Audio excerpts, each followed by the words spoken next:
"Hello, wife." 2 words. That's all he said.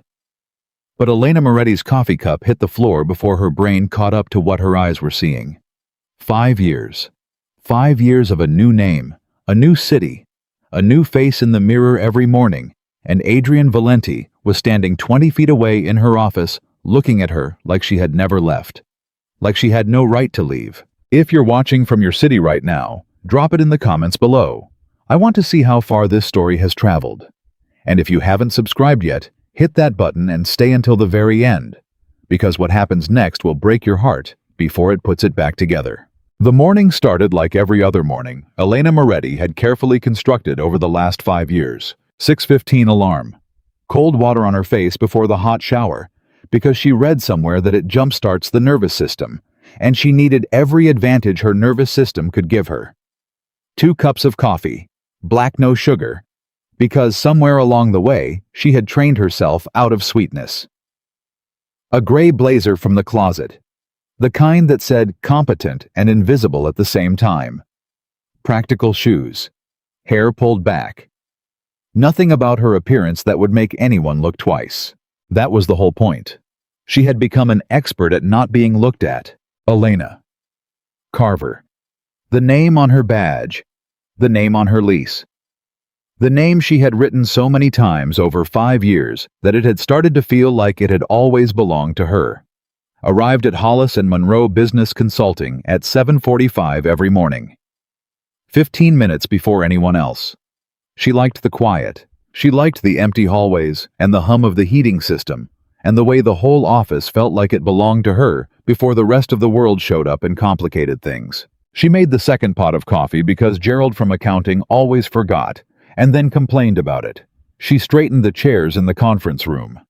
She checked the day's schedule 3 times, even though she had already memorized it the night before, because thoroughness was the kind of habit that kept her employed, and being employed kept her safe. And being safe was the only thing that mattered anymore. At 5 minutes to 8, her coworker Priya came through the door, stamping snow off her boots. "You're here early even for you," Priya said, unwinding her scarf. "Always am." "You eat breakfast? Coffee counts."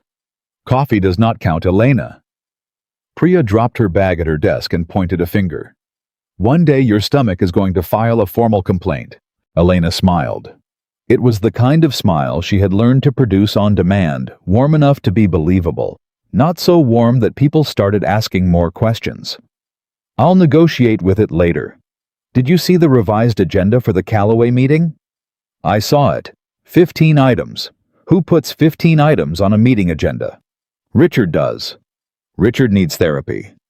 "Richard needs a project manager who tells him no, since that's us." "Since that's us," Priya agreed, dropping into her chair with a sigh that came from her entire body. This was Elena's life. This was the life she had built from scratch with nothing but determination and the very specific kind of resourcefulness that comes from running away from everything you knew. Ordinary conversations, predictable mornings, the quiet dignity of a normal existence. She had fought hard for ordinary. She had paid for it in ways nobody in this office would ever understand. The rest of the staff filtered in over the next half hour. Richard from management, who did indeed need therapy. Courtney from marketing, who was probably too young for this job, but too charming for anyone to care.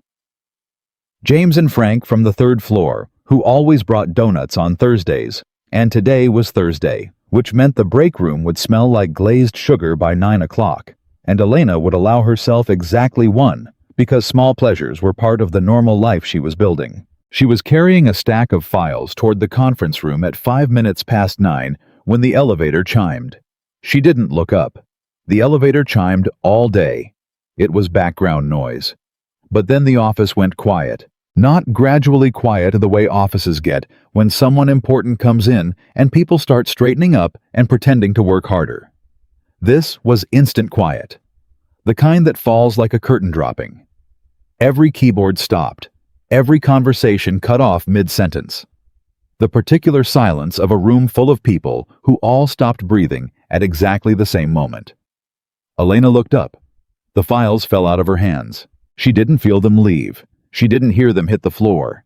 She didn't register the papers scattering across the tile, or Priya's sharp intake of breath 3 desks away. She didn't notice any of it because every single function in her body, thought, movement, speech, the basic involuntary act of drawing air into her lungs, stopped working simultaneously.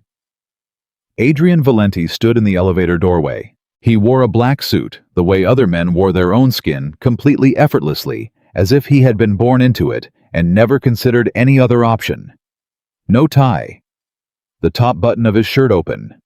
Dark hair a little longer than she remembered, and the kind of face that made artists and security cameras pay equal attention. He was not the tallest man in any room he walked into, but he was always the most present, always the one everything else organized itself around. He looked exactly the same. That was the thing that undid her. She had told herself in the quiet moments of the last 5 years, when his face floated up from somewhere she thought she had locked it, that people changed. That time changed everyone. That if she ever saw him again, which she wouldn't, she was safe. She was invisible. She was gone. She would find a stranger wearing a familiar face. But there was nothing strange about him. He was exactly the man she had left, and he was looking directly at her. Not at the room, not at Richard, who was already moving forward with his hand extended, and the particular expression of a man who recognized wealth and power and wanted to get close to both. Not at anyone else in the entire office.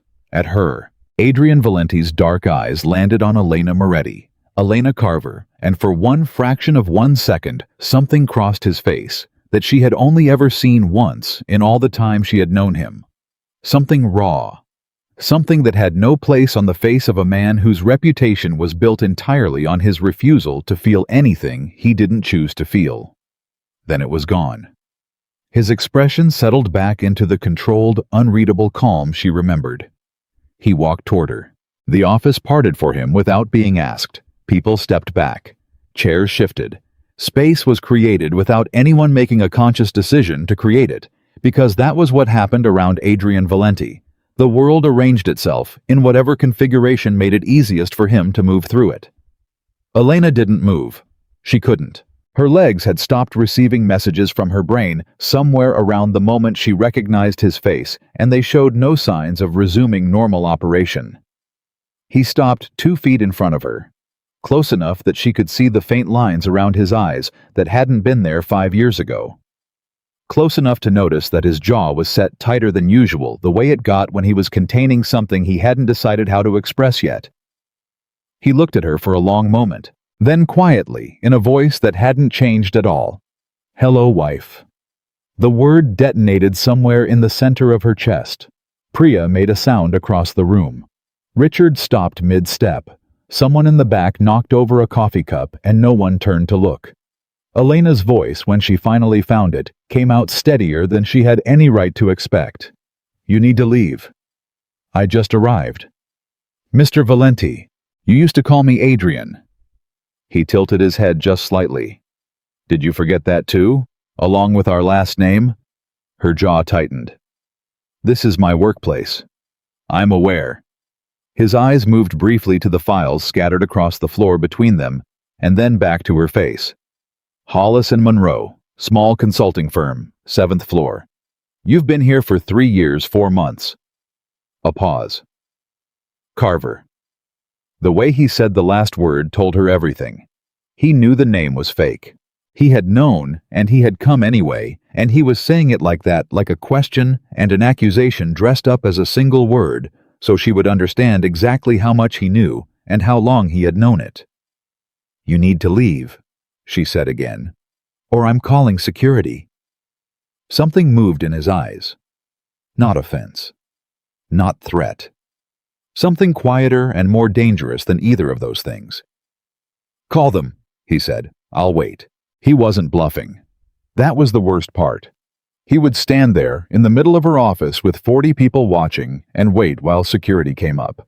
And when they arrived, he would probably know 2 of them by name, and nothing would happen, and she would look exactly like what she felt, like a woman whose past had arrived without warning and taken up permanent residence in her ribcage.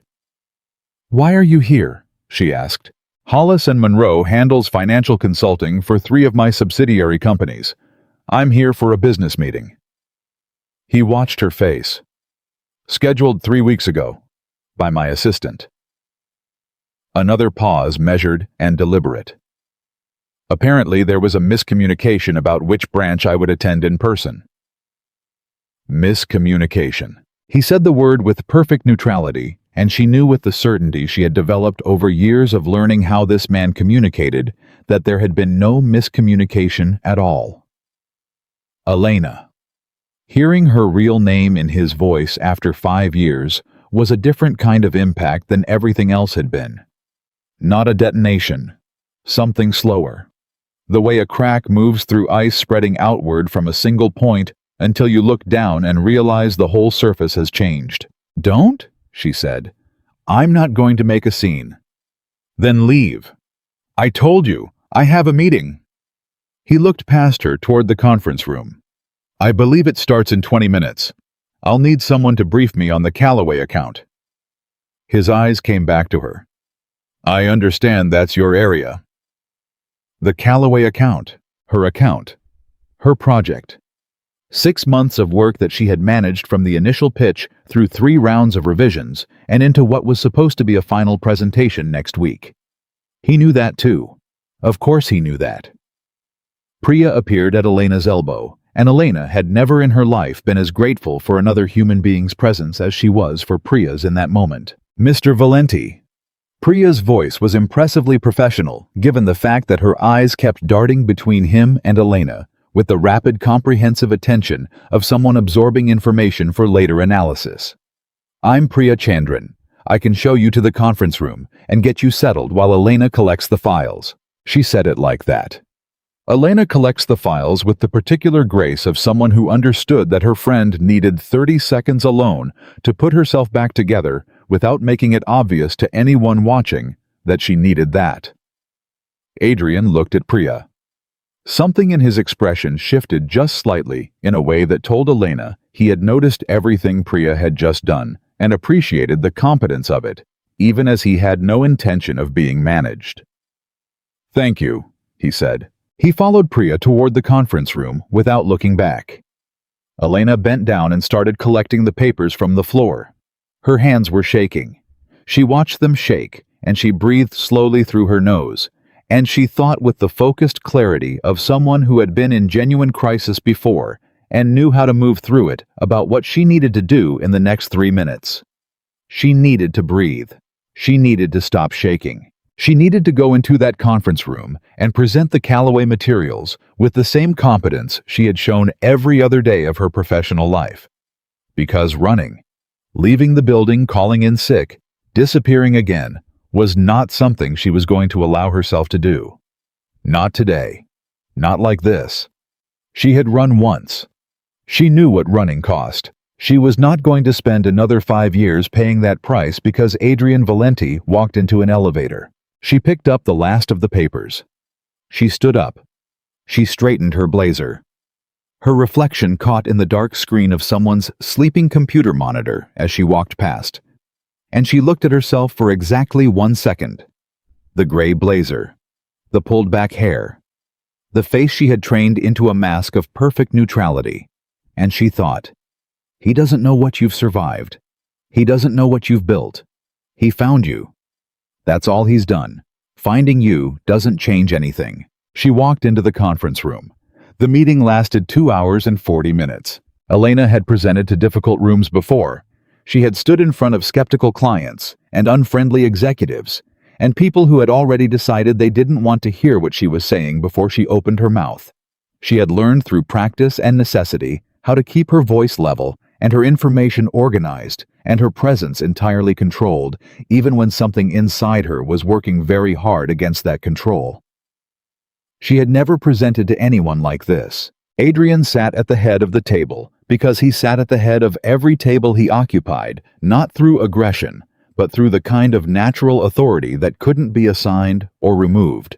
And he watched her work. Not in a way the others noticed. His eyes moved across the room the way a professional's did, acknowledging each speaker, tracking the data on each slide, asking questions that were sharp and direct and entirely appropriate to the subject at hand. To Richard, to the rest of the team, He was an attentive and demanding client doing his job. But every time Elena looked up for just a fraction of a second, his gaze was on her. Not her presentation. Her. The way he used to watch her across rooms they shared together, back when she was still learning what it meant to have someone's complete attention directed at you, not as a strategy or a manipulation, but as simply quietly the thing they most wanted to be doing. She hated that she remembered that. She hated that she recognized it. She hated more than either of those things that some traitorous part of her responded to it the same way it always had, with a warmth that had no business existing in her chest anymore, and a terrible, complicated longing for the life she had walked away from. She focused on the Calloway account. She was professional. She was excellent. When Richard wrapped up the meeting and the room began to clear, Elena was already moving toward the door when she heard his voice. "Ms. Carver." She stopped. The last two people still gathering their things, Courtney and James, looked between her and Adrian with the particular alert interest of people who sensed something they didn't understand and wanted to. "A word," Adrian said. "If you have a moment." She did not have a moment. She had absolutely no moments available. She was a woman with a completely full schedule of moments, and none of them had space for this conversation. "Of course," she said. Courtney and James left with impressive speed once they read the room. And then they were alone. The first time they had been alone in 5 years.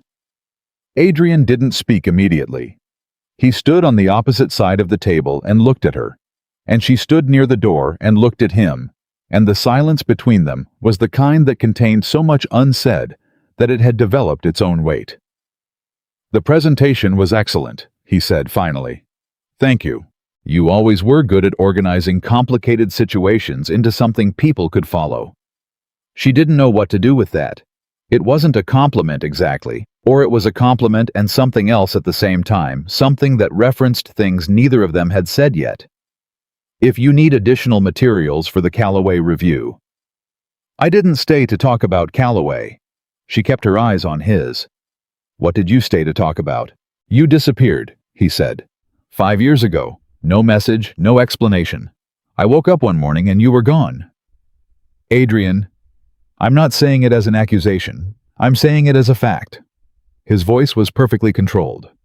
"You disappeared, and I need to understand why. I think the answer to that should be fairly obvious." "To who?" "To anyone who understood what our arrangement was." Something moved through his expression at the word arrangement. He kept it contained, but she saw it. "Our arrangement," he repeated. "We married for business reasons. When the business reason was resolved, I left. That's what the agreement was." "The agreement," he said slowly, "had a 3-month timeline." "Correct." "You left at 2 months and 3 weeks." She blinked. "You counted." "I counted." His voice didn't change.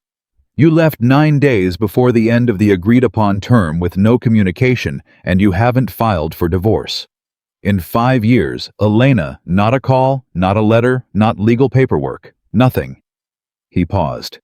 "So I find it very difficult to accept that this was simply an arranged marriage concluding on schedule." She had no answer for that.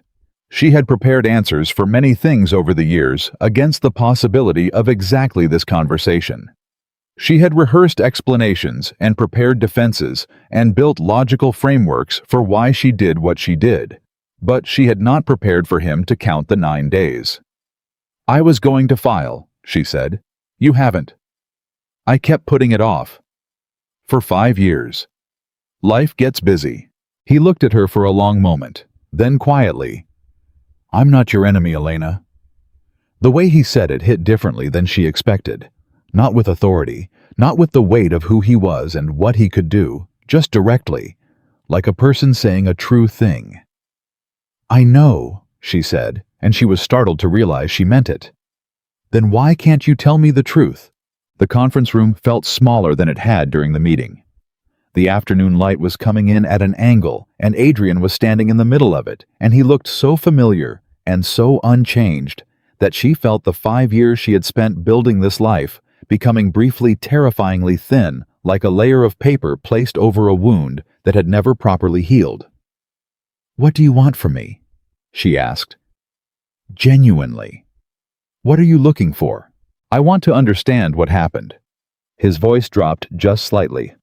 "I want to understand what I missed, because I have spent 5 years going over every day of the time we spent together, and I cannot find the moment. I cannot find the thing I did or failed to do that sent you running, and I need—" He stopped, reconsidered, started again. "I deserve to know." Her throat tightened. He was right. That was the impossible part. He was right, and she had known he was right for 5 years. And the reason she had never sent those divorce papers, the reason she had manufactured an endless series of reasons to delay it, to put it off, to leave it unresolved, was precisely because resolving it would have required her to do what he was asking her to do now. Tell the truth, all of it. Not the part she had convinced herself was the truth. Not the version she had shaped and polished until it felt acceptable. The actual truth, which was messier and more terrifying and far more dangerous than anything she could put into words in a conference room in the middle of a Thursday afternoon. "I have to get back to work," she said. She watched something close in his expression. Not anger. She could have handled anger. Something sadder than anger. "I'm not going anywhere," he said. She picked up her files and walked toward the door. "Elena?" She stopped with her hand on the doorframe.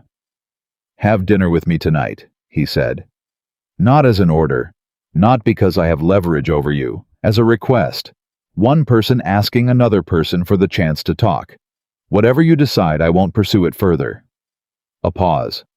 "But I'm asking." She stood there for a moment with her back to him, and her hand on the doorframe, and 5 years of carefully constructed safety on one side, and the truth on the other. 7 o'clock, she said without turning around. "I'll text you the address." She walked back to her desk. Priya was waiting. "Okay." Priya said, her voice low and very steady in the way it got when she was operating at maximum restraint. "I am going to ask you one question. You can answer however you want, but I am asking it. Ask it. How do you know Adrian Valenti?" Elena sat down at her desk. She looked at her computer screen. She looked at the stack of files she had collected from the floor and organized back into order. "He's someone from my past," she said. "Yeah." Priya's voice was dry. "I got that part. The part where half the office looked up his name in the last 20 minutes and came back looking like they'd seen a ghost. I got that part too. He's a businessman. He's the head of the Valenti family, Elena. He runs half the—" Priya stopped, lowered her voice further. "He's not a businessman. I mean, he is a businessman, but he's also very specifically other things. I know what he is. And he called you wife." Silence. "He called you wife in front of 40 people, Priya continued, "and you didn't correct him." Priya: "I'm not pressuring you. I'm not asking you to explain anything. I am just noting as your friend that there is clearly an extremely significant amount of context that you have been choosing not to share with me for the last 3 years, and I want you to know that I am here whenever you're ready." She paused. "Also, I'm extremely worried about you." Elena looked at her. "I'm all right," she said. Priya's expression made it very clear what she thought of that assessment. "I'm having dinner with him tonight," Elena added, "to talk. That's either a very brave decision or a very dangerous one. Probably both. Do you want me to—" "No." Elena shook her head. "This is something I have to do alone." She turned back to her computer. Somewhere in the building, she could hear Adrian Valenti finishing conversations with people who recognized his name and his power and wanted to be near both. She could hear the particular quality of a room organizing itself around someone who had that effect on spaces. She thought about 9 days. He counted 9 days.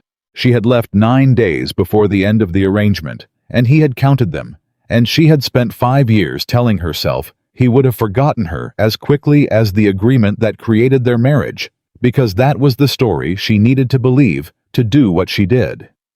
And now she was sitting at her desk in the life she had built from nothing, And that story had just walked into her office in a black suit and stood 2 feet from her face and used her real name.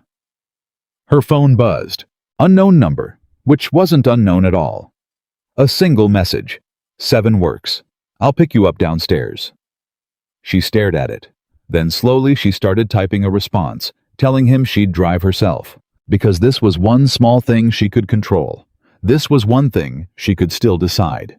If Adrian Valenti was going to come back into her life, she was going to meet him on her own terms, with her own transportation, as a person who had spent 5 years becoming someone who didn't need rescuing. She sent the text. His reply came back in under a minute. I'll be there at 7. She exhaled. He wasn't going to argue the point.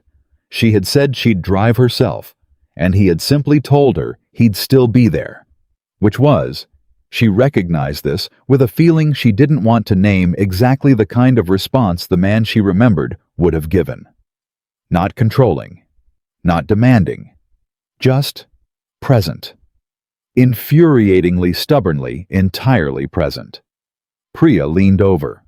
You're smiling. I'm not. You're doing the thing where you're almost smiling, but you're actively preventing it. I'm not doing that either. Elena, I need to focus on the Callaway revisions. Priya leaned back. A moment passed. For what it's worth, she said quietly. He looked at you like someone who's been looking for something for a very long time. Elena didn't answer. She opened the Callaway file. She read the same paragraph 4 times without absorbing a single word. The afternoon was long. She finished the Callaway revisions by 4:30. She helped Richard with the billing discrepancy he'd been circling for 3 days without asking for help on, because that was what she did.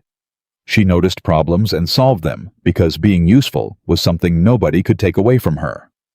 She made the 3rd pot of coffee of the day and answered 6 emails and sat in the break room for exactly 12 minutes, eating a granola bar that she pretended was adequate lunch. She did not think about Adrian Valenti. Or more precisely, she thought about nothing else. But she did it in the background, underneath the tasks and the conversations and the ordinary machinery of a workday. In that specific way, she had learned to carry heavy things. You didn't put them down. You couldn't put them down. You just learned to carry them while doing everything else until carrying them became so automatic that other people couldn't tell you were doing it at all. She thought about the agreement.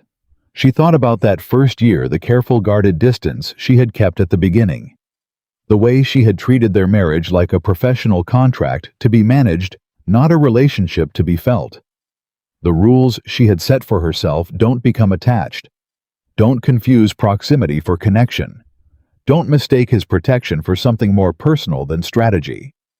She thought about the moment those rules had stopped working. She thought about a rainy Tuesday, 3 weeks into their arrangement, when she had come downstairs at 2 a.m. because she couldn't sleep, and found Adrian sitting at the kitchen table with a glass of water and a book he wasn't reading, and he had looked up and seen her, and instead of sending her back to bed or asking what she was doing or pretending she wasn't there, he had simply said, "There's tea if you want it."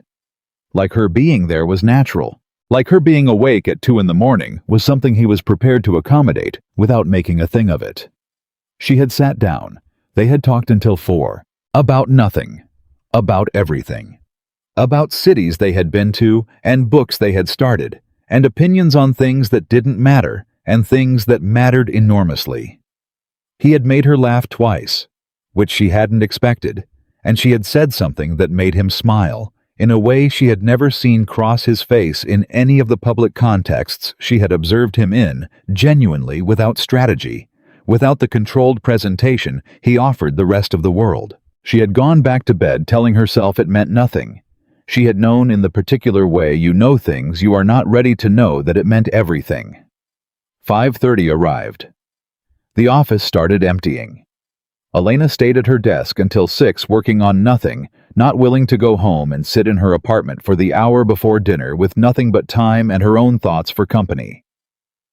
At 6 o'clock, Priya appeared with her coat and her bag and stopped at Elena's desk.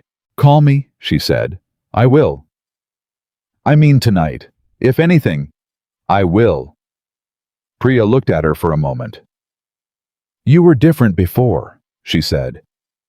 From when you first started here to now. You got less scared. I didn't know that's what it was, but looking back, that's exactly what it was. You spent the first year here like someone waiting for something bad to happen. Priya, you don't do that anymore. Whatever you've built in the last few years, that's real. That belongs to you. She pulled on her coat. Don't let anyone take you back to who you were before. Elena sat with that. Priya left. At 6:40, Elena closed her computer, gathered her things, and took the elevator down to the street. The evening was cold. The kind of cold that comes with February in this city, direct and unforgiving. The wind finding every gap in your coat, your scarf, your preparation for it. She stood on the sidewalk and breathed it in and felt it clean something out of her lungs. She had been in this city for 5 years. She knew where the good coffee was. She knew which streets to avoid at certain hours. She knew the particular sound of the neighborhood at 7 in the morning and the way it changed by 7 at night. She knew her neighbors not well because she had been careful about that, but enough. Mrs. Cabrera on the second floor, who kept cats and left sometimes leave cookies outside Elena's door without comment. The young couple across the hall, who argued passionately about minor domestic decisions and made up with equal passion, and had started nodding at her in the elevator like she was part of something. She had a life here, a small one, a deliberately small one, but hers. A car pulled up. Not ostentatious. Adrian didn't drive ostentatiously. She remembered that about him, the way he avoided the kind of display that announced its own power. A dark car, late model, clean. He got out when he saw her. He was still in the suit. He had loosened the collar slightly. In the cold evening light, he looked like a person, she realized. Not a symbol, not the reputation, not the gravity of what he represented in her life. Just a man who had driven to a particular address because she'd said 7 o'clock. She walked to the car. You actually came, he said. I said I would. You've said things before. She held his gaze. That's fair. Something shifted in his expression at that, at her not deflecting it at her, accepting the weight of what he meant. He opened the passenger door. She got in. He drove and neither of them spoke for 2 blocks, and the silence had a different quality than the one in the conference room. Not loaded exactly. More like careful. Like 2 people who had learned that words between them carried weight and were choosing when to deploy them. I made a reservation, he said. Somewhere quiet. Good. Elena. He stopped. What? He didn't answer right away. He drove another half block. Then, I don't know how to do this. The admission surprised her. She looked at him. I've had 5 years to plan what to say when I found you, he continued. And now I'm driving you to dinner, and I cannot think of a single thing that sounds right. She felt something shift in her chest. Against her better judgment. Against every lesson the last 5 years had taught her. Neither can I, she said. He nodded. Once. Like that was enough for now. They drove. The restaurant was exactly what he'd promised. Quiet, tucked into a side street, the kind of place that didn't appear in review articles, because the people who knew about it preferred it that way. Small tables, good lighting. The kind of deliberate, understated calm that costs a significant amount of money to create and maintain. They were seated without fanfare. They ordered without discussing the menu first, which Elena realized meant they had both defaulted to the habit of knowing what they wanted without consultation, a habit you only develop with someone after enough shared meals. She caught herself thinking that and pushed it aside. They sat across from each other. Adrian picked up his water glass and set it down and picked it up again, which was the most she had ever seen his hands betray uncertainty, and she had thought she remembered every version of him, but this one was new. This particular quality of a person holding themselves carefully together. Tell me about your life, he said. It wasn't what she expected. I'm sorry. Your life. The one you've had for 5 years. He looked at her steadily. Not the explanation. Not the apology. Not whatever you've been rehearsing since this morning. Just tell me about your life. She looked at him across the table. Then slowly, she began to talk. She told him about the first job she'd gotten with her new name data entry. A company 3 cities over, the kind of work nobody looks at closely because nobody considers it important. She told him about the apartment she'd rented, that was the approximate size of the closet in the house they'd shared, and how she had lain on the floor the first night, staring at the water-stained ceiling, thinking this is freedom, whatever that costs.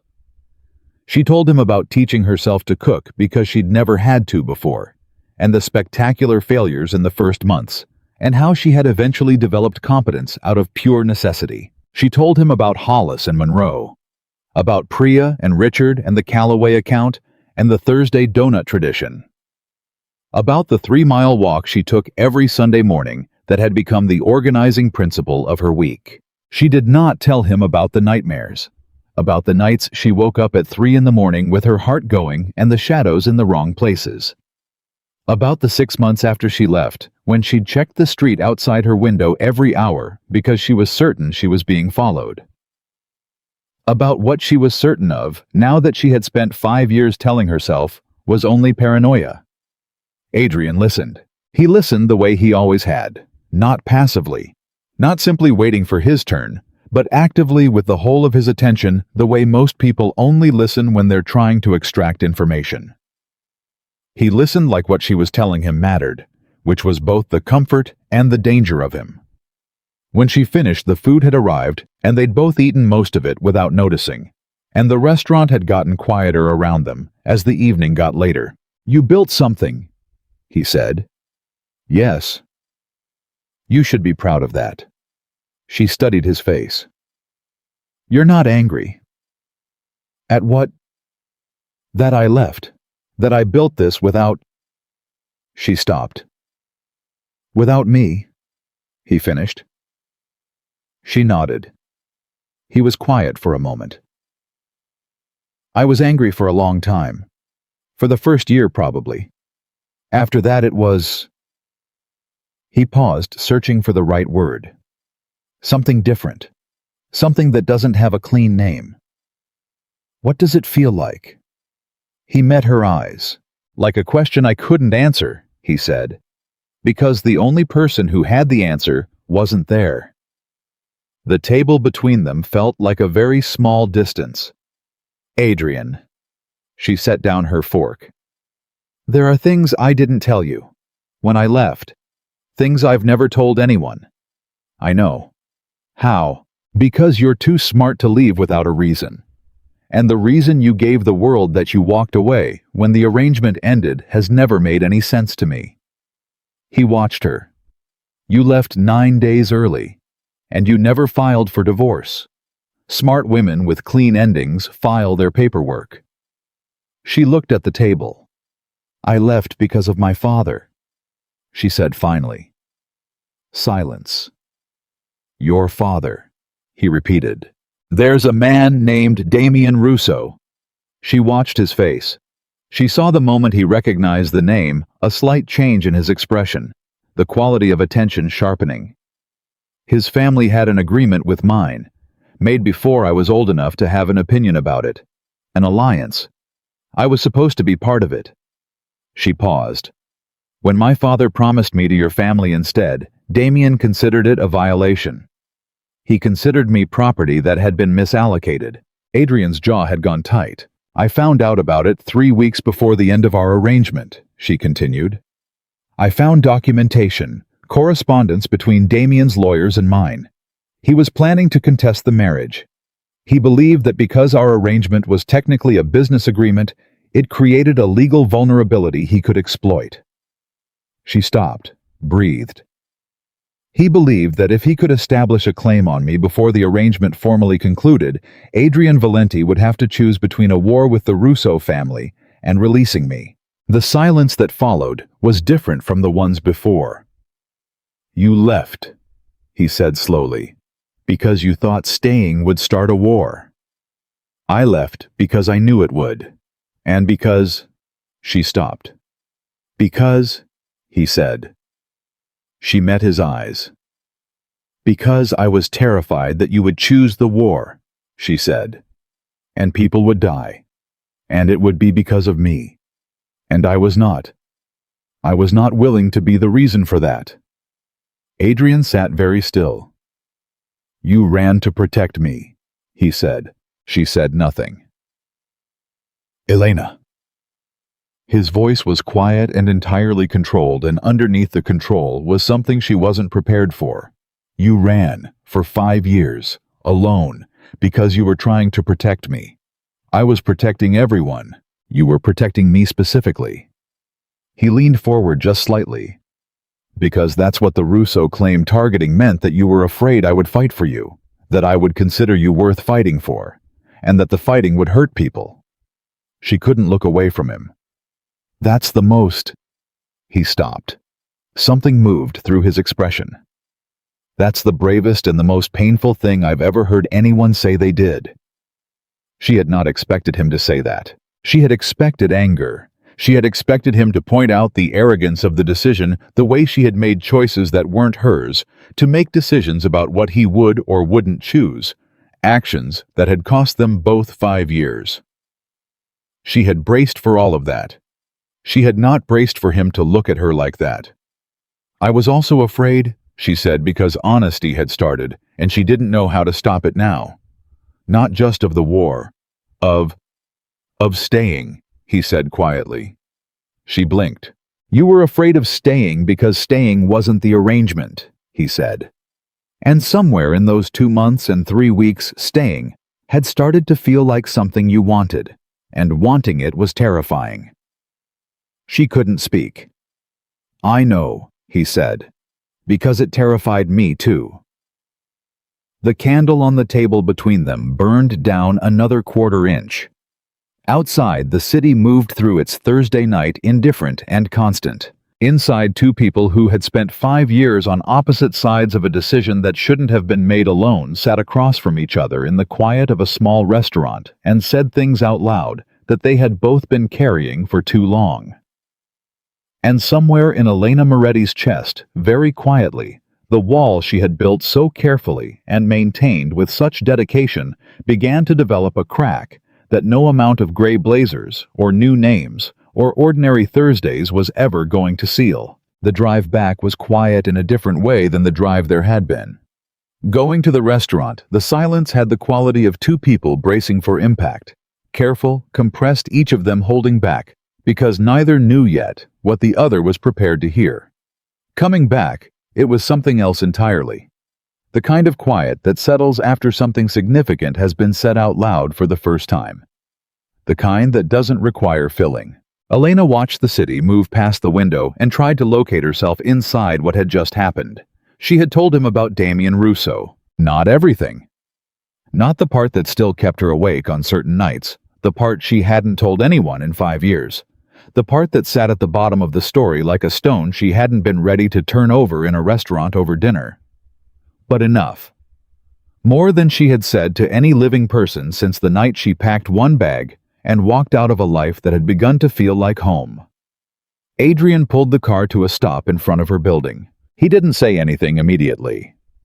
He looked straight ahead for a moment, and then he turned to look at her, and his expression had the particular quality of someone who had been given a significant amount of information and was deciding very deliberately how to respond to it, rather than just reacting.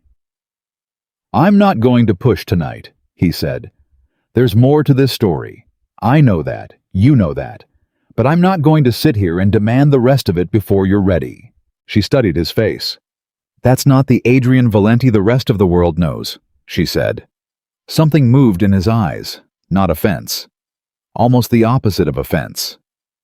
The rest of the world doesn't know me, he said simply. You do. She put her hand on the door handle. Then she stopped. The Russo situation, she said. It didn't resolve itself when I left. I need you to understand that. I didn't disappear, and the problem disappeared with me.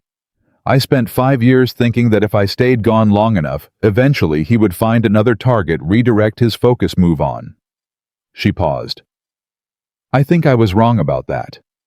Adrian was very still. How wrong? He asked. She looked at him. I'll tell you the rest tomorrow. She got out before he could answer. She was halfway to her building door when she heard him behind her. Elena. She turned. He was still at the car, one hand on the roof, looking at her across the distance. I'm not going anywhere, he said. I want you to know that. Whatever else happens, whatever the rest of this story turns out to be, I'm not going anywhere. She held his gaze for a moment. Then she went inside. She stood in the elevator going up to her floor, and she pressed her back against the wall, and she breathed slowly and deliberately, the way she had learned to breathe through things that threatened to crack her open. The elevator hummed. The floors ticked past. She was not going to fall apart in an elevator. She was not going to fall apart at all. She had rebuilt herself once from nothing. She was allowed to feel the tremor of what today had been without letting it shake the foundation she'd spent 5 years laying. Her apartment was exactly as she'd left it that morning. She stood in the middle of it and looked at everything she had chosen. The bookshelf organized by subject, the single piece of art on the wall that she'd found at a street market in the second year, and liked because it was abstract enough to mean whatever she needed it to mean on any given day. The kitchen with its evidence of a woman who had taught herself competence out of necessity. She sat down on her couch. She picked up her phone. There were 2 texts from Priya. She texted back, I'm home. I'm okay. Tell you everything tomorrow. There was a text from the unknown number that wasn't unknown. Thank you for dinner. Sleep well. She stared at it. Then she put the phone face down on the cushion beside her and sat in the quiet of her apartment, and allowed herself for exactly 20 minutes to feel the full weight of what the last 12 hours had been. After 20 minutes, she got up, washed her face, made a cup of tea. She didn't drink and went to bed. She did not sleep.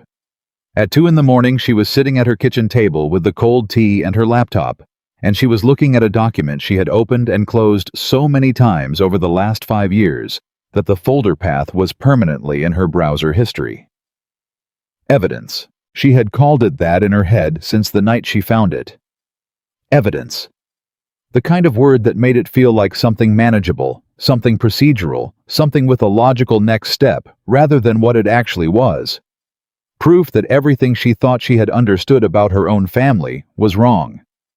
Her father, Marco Moretti, had not simply agreed to the Russo family's old claim. He had actively maintained it.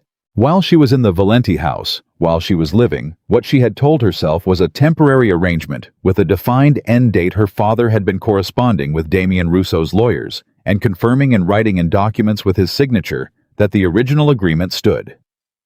That Elena would be returned to the Russo family's orbit once the Valenti arrangement concluded. Returned, like property checked out from a library.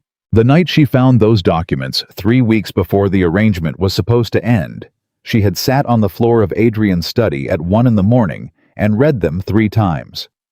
Then she had photographed everything, replaced it exactly as she found it, walked upstairs, sat on the edge of her bed, and made a decision. She would not tell Adrian, not because she didn't trust him, but because she trusted him too well. She knew with a certainty that came from watching him for 2 months and 3 weeks exactly what he would do if he saw those documents. He would make a decision. A decisive, irrevocable, consequences be damned decision. He would consider her worth the cost of what that decision would bring, and she was not willing to be that cost. So she packed 1 bag.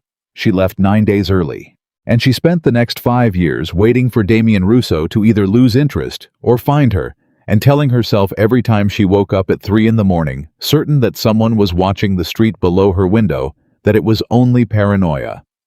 Now Adrian Valenti was back in her city, and she was no longer certain it was paranoia. She closed the laptop. She went back to bed. She did not sleep until nearly 5, and when her alarm went off at 6:15, she got up and made coffee and looked at herself in the bathroom mirror for a long time. She looked tired. She noticed with some surprise, like someone who had made a decision.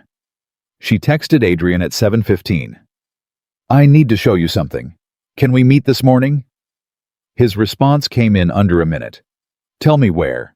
She named a coffee shop 3 blocks from her building, small and usually quiet on Friday mornings.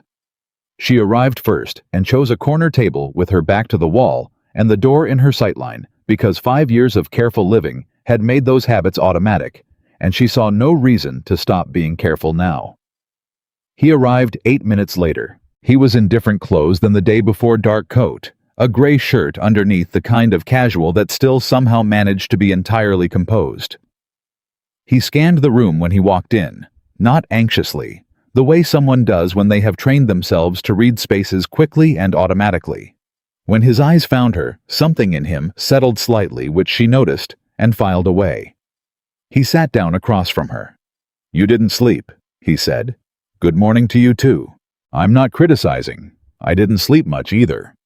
He looked at her steadily. "What did you want to show me?" She had the folder on the table. Paper copies printed the first year in case her devices were compromised, stored in the back of her closet behind a box of books she never opened. She had taken them out at 5 in the morning and sat with them for an hour deciding. Now she pushed the folder across the table. He opened it. She watched his face.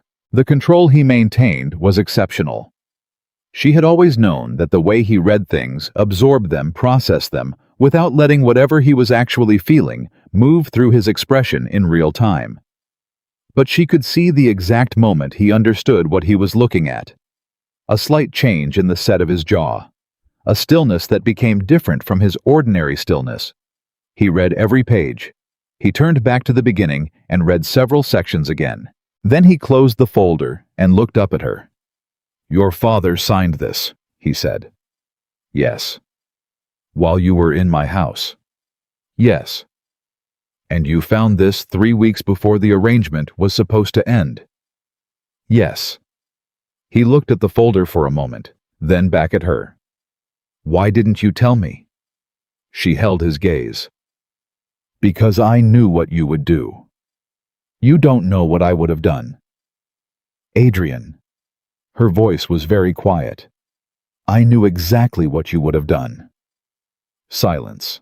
He didn't argue the point, which told her everything she needed to know about whether she had been right. "You made a decision that belonged to both of us," he said. "I made a decision that I was entitled to make. The agreement was between our families, not between us. I was not your responsibility." "That's not what I believed." "I know. That's why I left before you could act on what you believed." He was quiet for a long moment. A server brought coffee he'd ordered without her noticing, and he wrapped his hands around the cup, and she thought, watching him, that she was seeing him genuinely struggle with something for the first time in all the years she had known him. "How long have you known Russo was still looking for you?" he asked. She paused. "Elena?" "6 months," she said. The quality of his stillness changed. "6 months," he repeated. "I started noticing things. A car I didn't recognize parked on my street 3 days in a row. A man outside my building who wasn't a resident. Small things. Things most people would dismiss." She looked at her coffee. "I'm not most people." "No," he said. "You're not." I moved the documents to a bank vault. I started memorizing alternate routes to work. I told myself it was nothing definitive, that I couldn't be certain that I was being paranoid, he said. "Yes. But you weren't." She met his eyes. 3 weeks ago I got a call at work. The number was blocked. When I answered, no one spoke. But I could hear there was music in the background. A specific piece. Verdi. La Vendetta. She paused. That was what Damien Russo had playing in his office the last time I was there. 5 years ago. Adrian set down his coffee cup.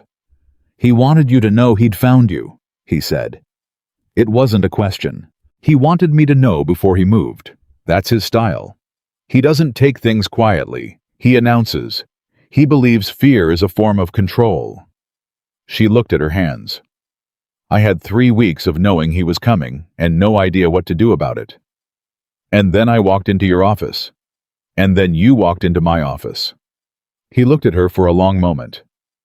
"You were going to run again," he said. She opened her mouth. "Don't." His voice was even. "Don't tell me you weren't. You considered it. You probably had the outline of a plan by the time you got home last night. New city, new name. Leave the folder in the vault and disappear before he could move on you." She said nothing. "That's what you were going to do," he said. "I haven't decided anything. But you were considering it." She looked at him across the table, and the fact that he knew her this well, that 5 years of absence had done nothing to reduce his ability to read her, that she was apparently as transparent to him now as she had been the morning after their 2 a.m. kitchen conversation all those years ago, hit her somewhere she didn't have a clean name for. "Maybe," she said, "that's not what you're going to do." "You don't get to tell me what I'm going to do." "You're right." His voice didn't change. "I'm telling you what I think you should do. What you decide is yours." He leaned forward just slightly. "But I want you to hear this. 5 years ago, you made a decision alone to protect other people from a problem they deserve to help you face. And you spent 5 years paying for that alone. And I spent 5 years." He stopped. Something moved through his expression before he contained it. "I spent 5 years not knowing if you were safe. Not knowing if something had happened to you.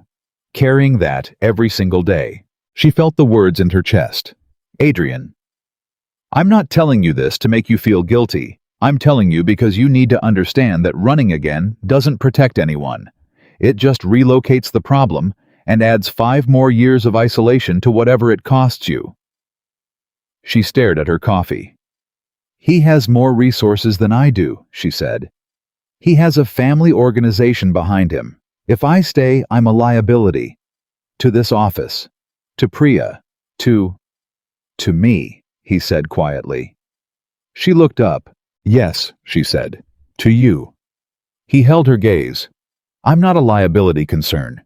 I'm a person who is choosing to be involved in this situation regardless of what you decide. The only question is whether you're going to let me stand next to you while this happens, or whether you're going to make me find out about it after." Silence. "You can't promise that nothing bad will come of this," she said. "No," he agreed. "I can't promise that. I can promise that you're not going to face it alone." The coffee shop moved around them, a barista calling names, the sound of the door opening and closing, someone's phone ringing at the table near the window. All of it ordinary.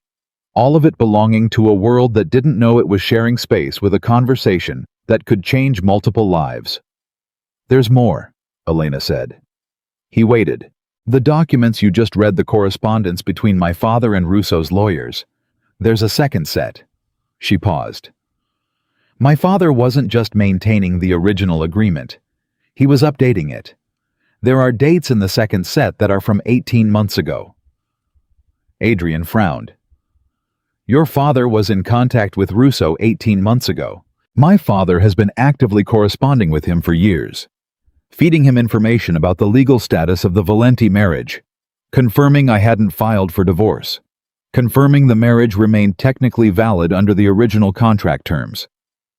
She watched his face.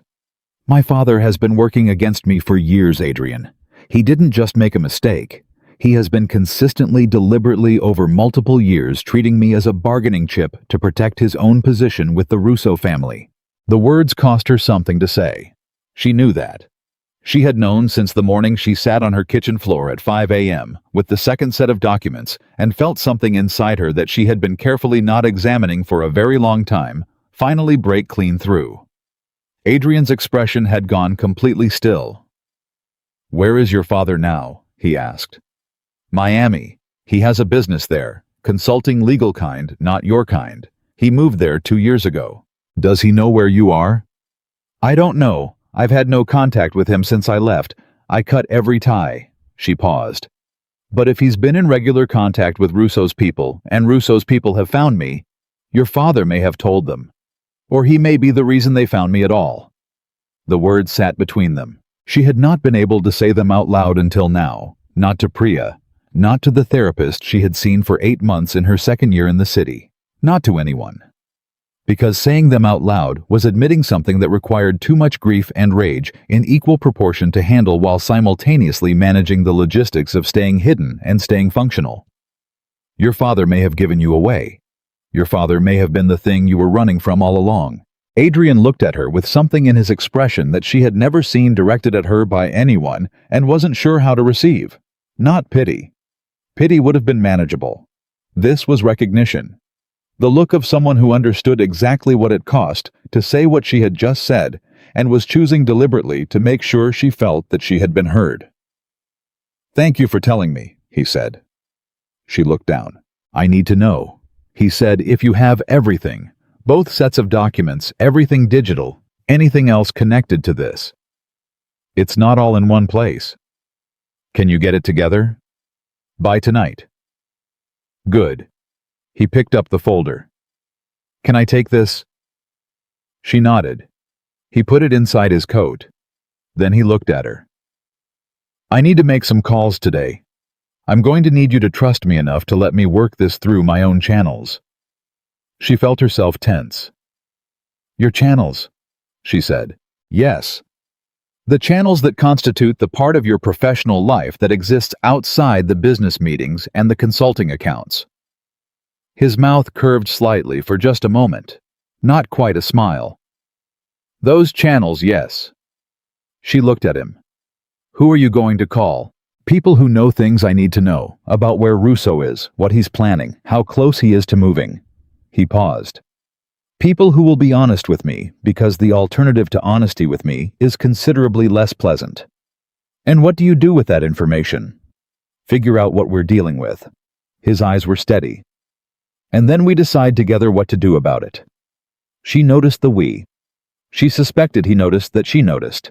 "I'm not going to disappear into the background of my own situation," she said. "I need to be part of whatever decisions get made." "I know." "I mean that, Adrian." "I know you mean it," he said. "And I'm telling you that I know. This isn't 5 years ago, and I'm not—" He stopped, chose his words. "I'm not the version of myself you were afraid to trust with this. I hope." She held his gaze. "You have until tonight to make your calls," she said. "Then we talk again." He nodded. She stood up. Then she stopped. "The night I found those documents," she said, "I almost told you. I sat in the study for a long time with the folder in my hands, and I thought about going upstairs and knocking on your door and putting everything in your hands and letting you decide." She didn't look at him. "I want you to know, I thought about it." "What stopped you?"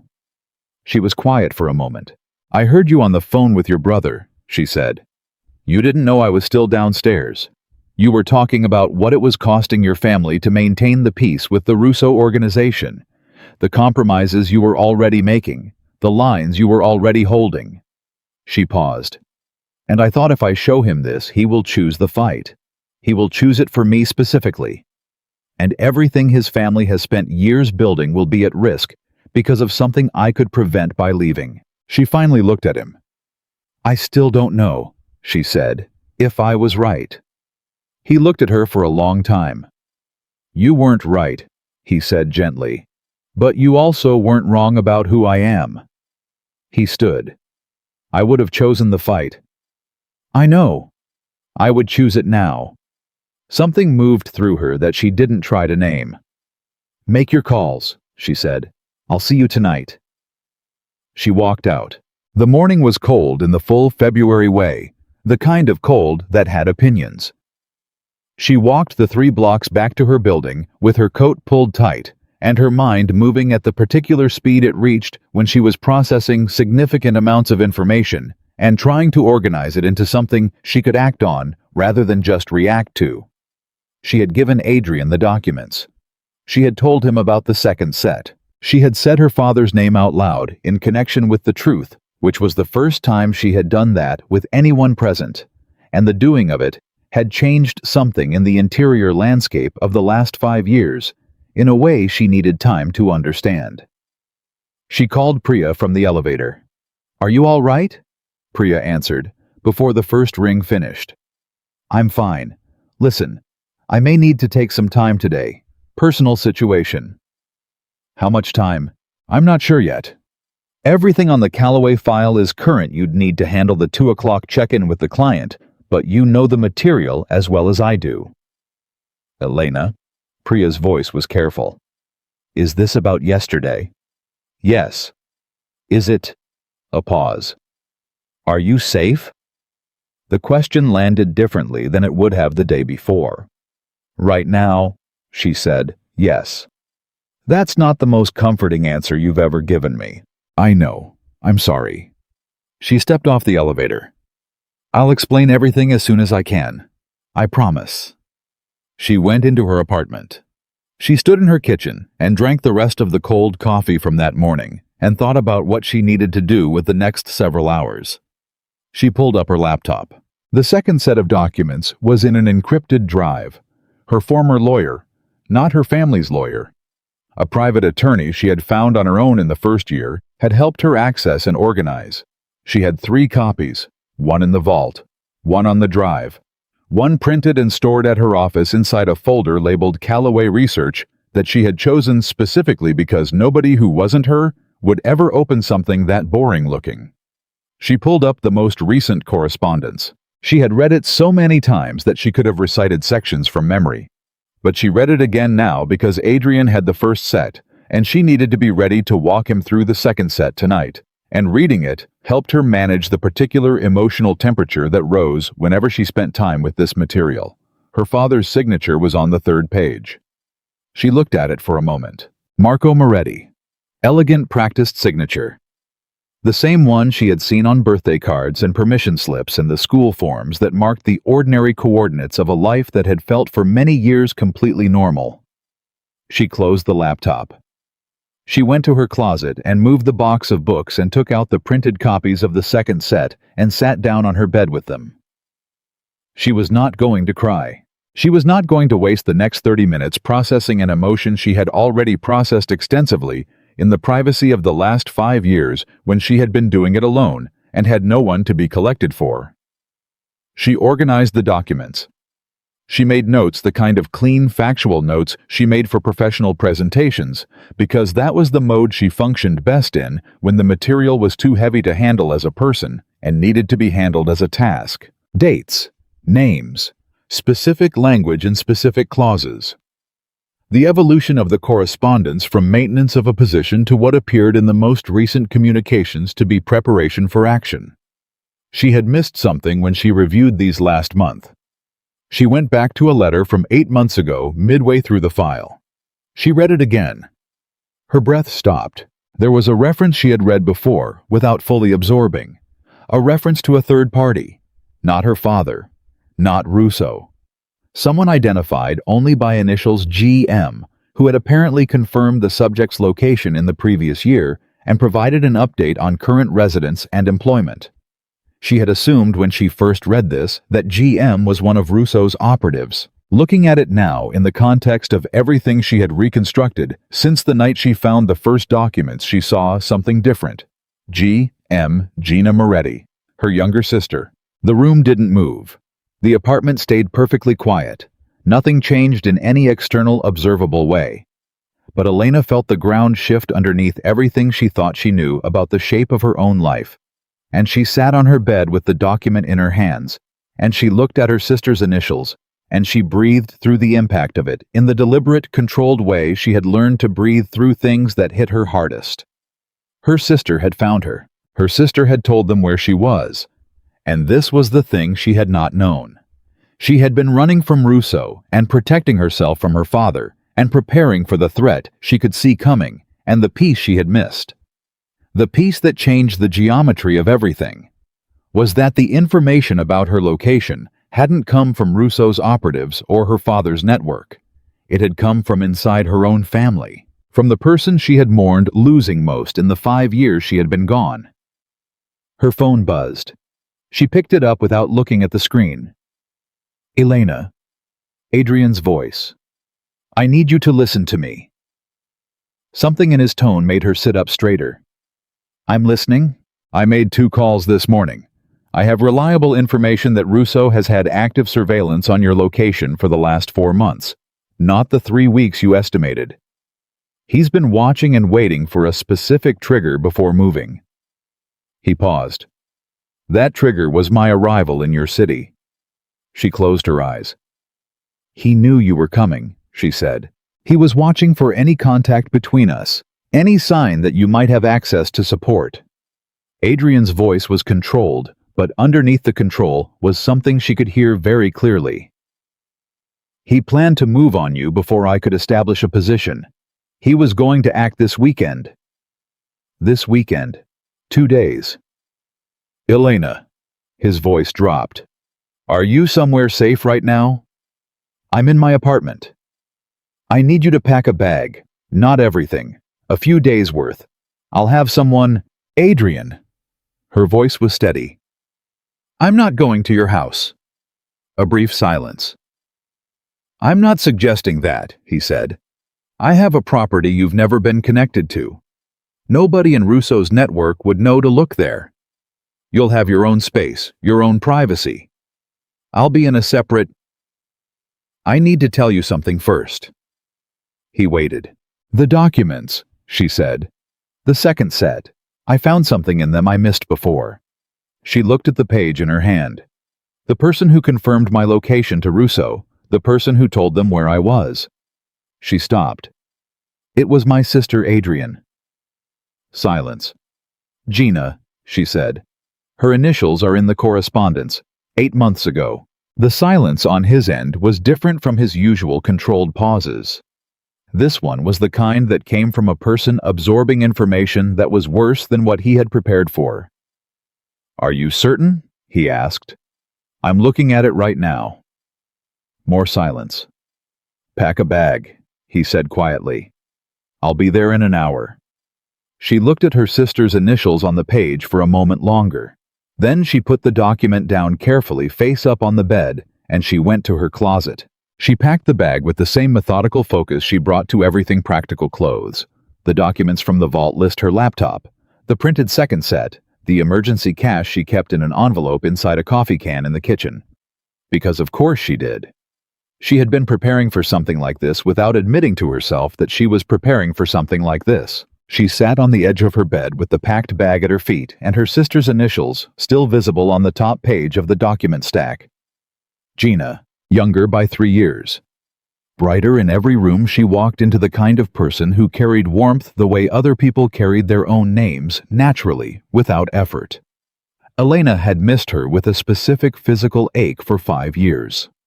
Had told herself that Gina was one of the things she was protecting by staying gone. That keeping her distance from the people she loved was the cost of keeping them safe. And Gina had found her. And told them where she was. She didn't reach for rage. She didn't have enough information yet to know what the rage would be for whether Gina had been coerced, whether she had been lied to, whether she had done it out of some misguided belief that Elena needed to be found, whether she understood what she had set in motion. She reached for clarity. That was the only useful thing right now. When Adrian knocked on her door 45 minutes later, she opened it with the bag over her shoulder and the documents under her arm, and her expression composed. He looked at her. He looked at the bag. You're ready, he said. I'm always ready, she said. Something moved through his expression. Not surprise exactly. Something closer to recognition. There's a car downstairs, he said. Martin is driving. He's been with my family for 12 years. I trust him completely. Just us and the driver, and 2 others in a follow vehicle. Discreet. You won't see them unless something happens. She stepped into the hallway. Then she stopped and looked back at her apartment. She had spent 3 years in that space. She had painted the kitchen herself. She had hung the picture from the street market. She had sat at that table through 100 ordinary mornings and told herself they were enough. They had been enough. They had been more than enough. I'll come back, she said. Not to Adrian, to herself. Yes, he said from behind her. You will. She pulled the door closed. They walked to the elevator. In the lobby before they reached the door, she stopped him with a hand on his arm. He turned. I need you to understand something, she said, about how this goes from here. He waited. I am not the same person who left 2 months and 3 weeks into an arrangement she didn't choose. I have spent 5 years becoming someone who makes her own decisions and answers to herself. She met his eyes. I am grateful that you're here. I am not going to pretend I'm not glad you came.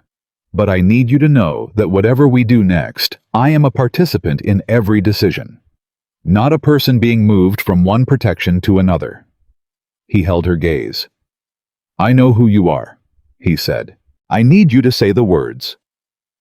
"You are a participant in every decision," he said, without hesitation, without the quality of a man saying something he'd been asked to say, with the quality of a man saying a true thing. "Every single one." She held his eyes for a moment longer. Then she nodded. They walked out together. The car was waiting. As they pulled away from her building, Elena looked out the window at the street she had walked for 3 years, and she felt the particular sensation of a life that had been still for too long beginning finally to move. She did not know yet what was coming. She did not know what Damien Russo had planned, or how close he actually was, or whether Gina had done what she'd done with full understanding of the consequences. She did not know whether the next few days would cost her the life she had spent 5 years building.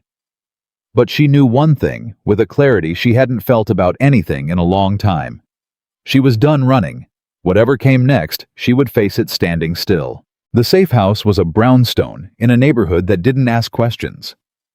Elena had been in enough of Adrian's spaces to recognize the particular quality of somewhere he controlled, not through decoration or display, but through a kind of deliberate calm.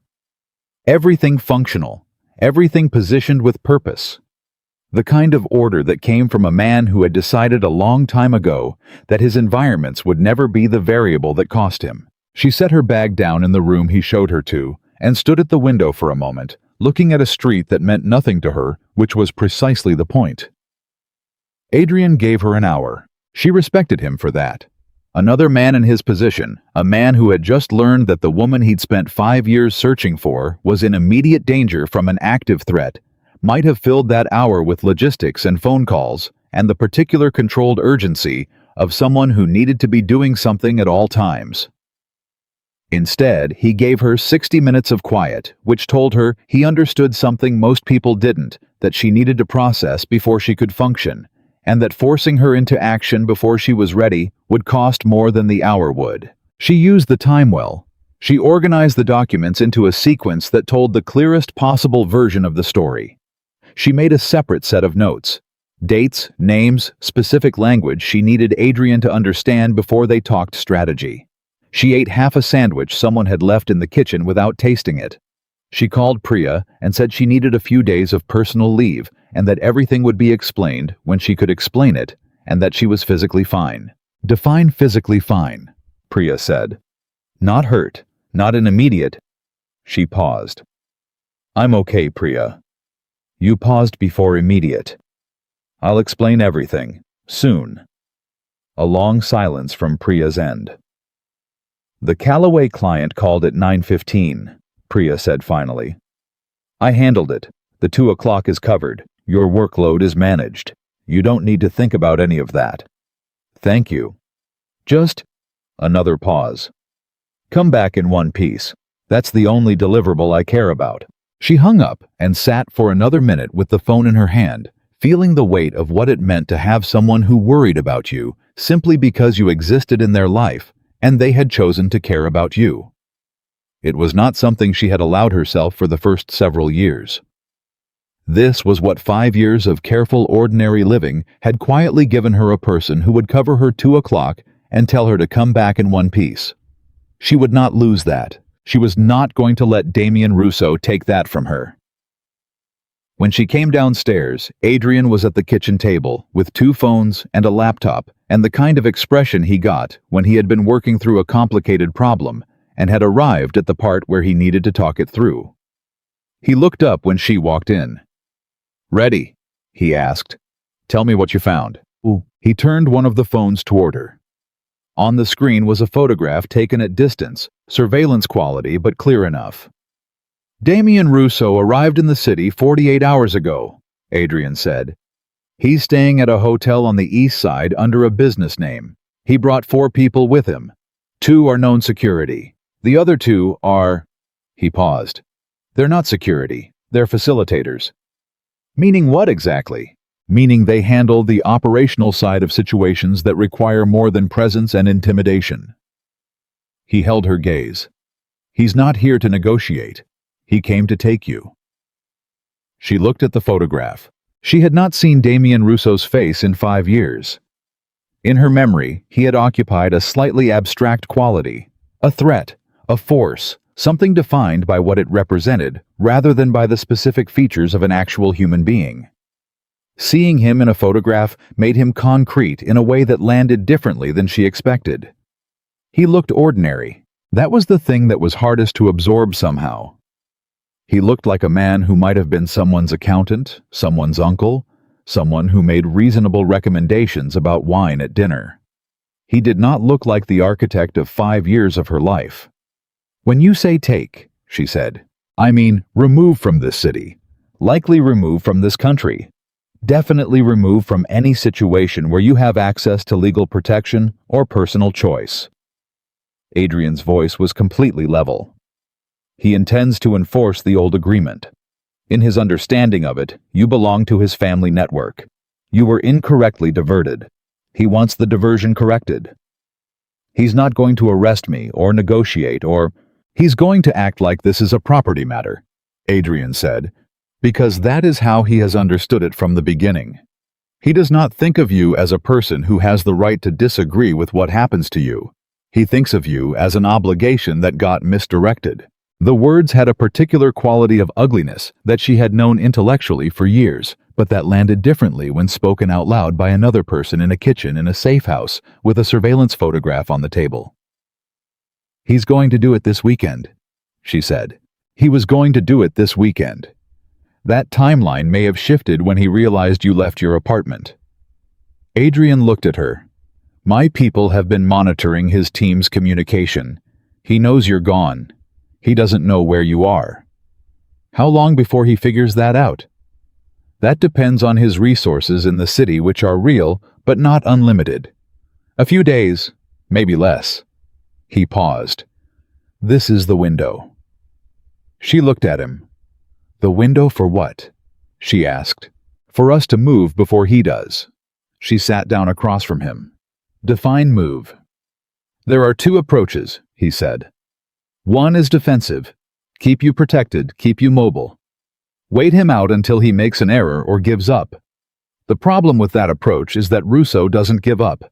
He has held this position for 5 years. He flew here with 4 people in a plan. He's not going to get on a plane because we made ourselves hard to find." And the second approach, offensive. He looked at her steadily. "We use what you have, the documents, both sets. We go after his legal exposure." She leaned forward. "Explain." "The correspondence in that folder constitutes evidence of an ongoing conspiracy to deprive a person of liberty. It is not subtle.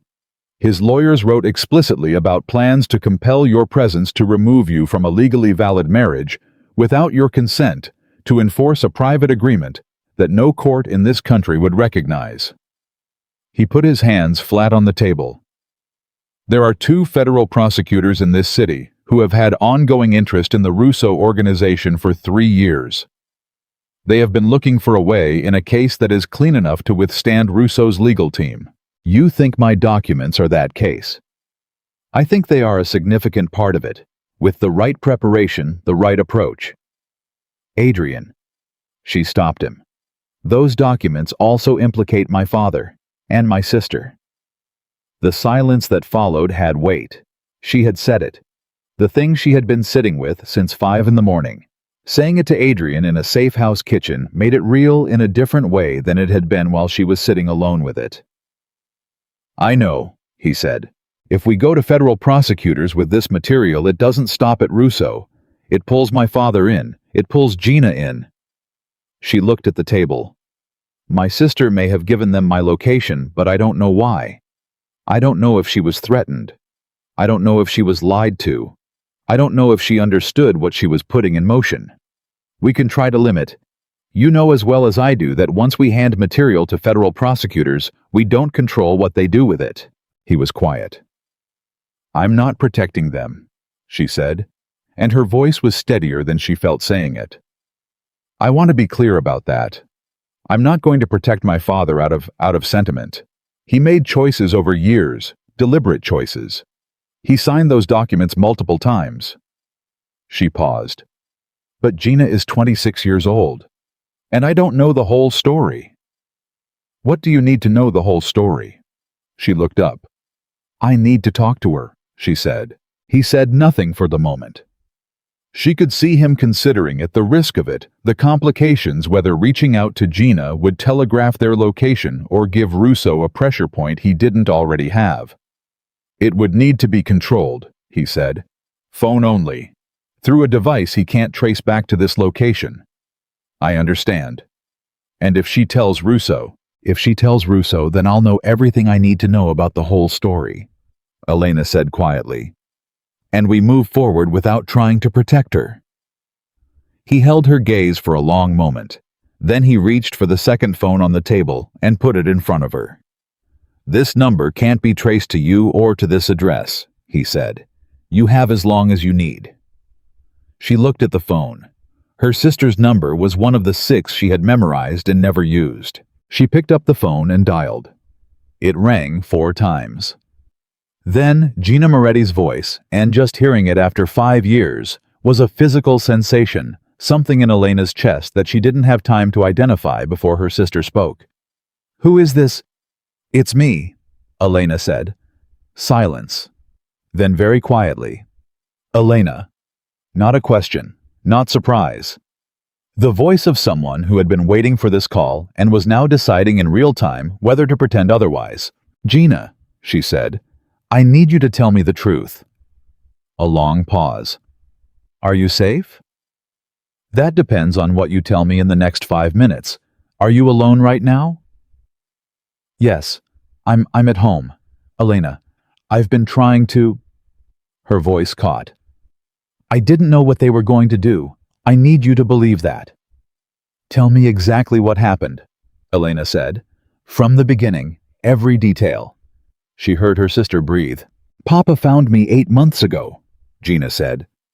He came to where I was living in Atlanta. I hadn't heard from him in over a year. He told me... She stopped. He told me you were in trouble. He said you had gotten involved with someone dangerous and you needed help, and that the only way to help you was to find out where you were. Elena closed her eyes. He told you I was in danger, she said. He said you were hiding from a man who was hurting you. He said the Valenti family had you under some kind of... Gina's voice cracked. Elena, he showed me things, documents, photographs. He made it look like Adrian Valenti was the threat. Like you had been held somewhere against your will and had managed to get away and were hiding from him. Everything in Elena went very still. She looked across the table at Adrian. He had heard it. She could see in his expression that he had heard it, and she watched him absorb it without letting any of what he was feeling reach his face, because that was what he did, and because the situation didn't allow for anything else right now. Gina, she said carefully, did you verify any of what he told you? I tried. I looked online. I found references to the Valenti organization that were... She stopped. Things that sounded plausible, Elena. I was scared for you. I thought I was helping you. And you told Papa where I was. A long silence. I told Papa what city, Gina said. I had found you about a year before that. I was trying to work up the courage to reach out to you directly, but I was afraid I didn't know if you had disappeared because of something dangerous, and whether contacting you would make things worse. Her voice was shaking now. When Papa came and told me you needed help, and all he needed was to know where you were, Elena, I thought I was saving you. Elena sat with that for a moment. She thought about the specific cruelty of it, the precision of using a sister's love as a tool. Her father had found Gina, had watched her, had waited for the right moment, and then walked in with a fabricated story and used exactly the right lever. Elena is in danger. Elena needs help. All I need is where she is, because he knew that Gina's love for Elena was the most reliable instrument available. It was sophisticated. She hated that about it. She hated that her father had been this calculated, this deliberate, this willing to use his own youngest daughter as an unwitting instrument. Gina, she said, I need you to listen to me very carefully. Okay. Her sister's voice was small. Adrian Valenti did not hurt me. He never hurt me. Everything Papa told you was a lie constructed specifically to get you to tell him where I was. Silence. Papa has been working with a man named Damien Russo for years, Elena continued. Long before I left. Russo believes he has a claim on me that our family agreed to before I was old enough to understand what was being agreed to. Papa has been actively cooperating with Russo to try to enforce that claim. That's why I disappeared 5 years ago. Not because of Adrian, because of Papa and Russo. The silence stretched. Oh God, Gina whispered. I'm not telling you this to hurt you. I'm telling you because I need to know something. Since you told Papa where I was, has he contacted you again? Has anyone from Russo's people contacted you directly? There was a man, Gina said slowly. About 6 months ago. He called and said he was a colleague of Papa's and just wanted to confirm some details. I thought... She stopped. He asked questions about your work, what company you worked for, what you looked like now. Elena pressed her hand flat on the table. That was how they had confirmed her employment. That was the piece she hadn't been able to track, how they had gone from her general city location to the specific address of her office building. Gina had been used twice, and hadn't known either time. I'm so sorry, Gina said, and she was crying now, the kind of crying that came from understanding rather than just from fear. Elena, I am so sorry. I thought I was helping you. I never would have if I had known for 1 second. I believe you, Elena said. Tell me what to do. Whatever you need me to do. Elena looked at Adrian. He was watching her with an expression she recognized as his version of giving her the space to lead a situation he understood was hers to lead. I need you to do nothing for right now, Elena said. Don't contact Papa.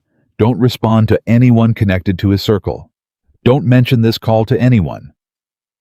Are you going to be okay? Yes, Elena said. But I need you to be careful. These are not people who play gently when things don't go according to their plan. Are they going to come after me? I don't think so. You've already given them what they wanted. You're not useful to them anymore, which is probably the safest version of not being on their radar. She paused.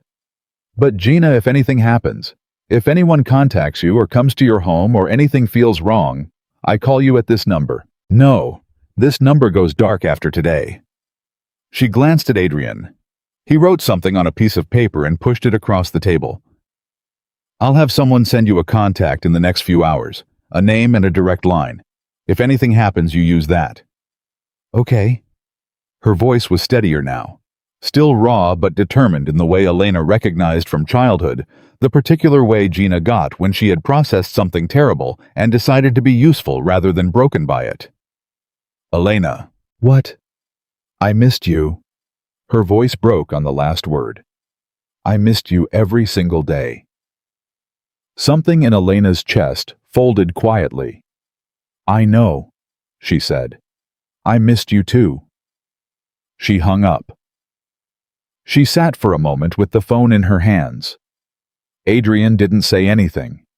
He waited because he had learned, or perhaps had always known, that some things needed a moment to settle before the next thing could begin. She didn't know, Elena said. I heard. My father used her, deliberately. He constructed a story specifically designed to use her love for me against her. Yes. She looked up. He told her you were the threat. I know. She watched his face. How does that feel? Something moved through his expression that was more honest than she expected. Like I want to have a very direct conversation with your father, he said. She almost laughed. It wasn't funny, but the understatement of it was so precisely Adrian that something in her responded despite everything. We table that, she said. For now. For now, he agreed. She put the phone down. Russo knows I've left my apartment. He's going to recalibrate. What does that mean for his timeline? It means he accelerates, Adrian said. He came here with a specific plan and a specific window. We've disrupted the plan, which for a man like Russo means one of two things: he pulls back and waits for a better moment, or he decides that the opportunity cost of waiting is too high and he moves with whatever he has. Which is he going to do? He's going to move, Adrian said. He's been patient for 5 years. He didn't come to this city to go home empty-handed. She thought about that. She thought about the call at her office, the music playing in the background, the deliberate announcement of his presence. He wanted her afraid. He wanted her running. He had been telegraphing his return not because he was careless, but because he was confident, because he believed the natural result of making her afraid was that she would make moves.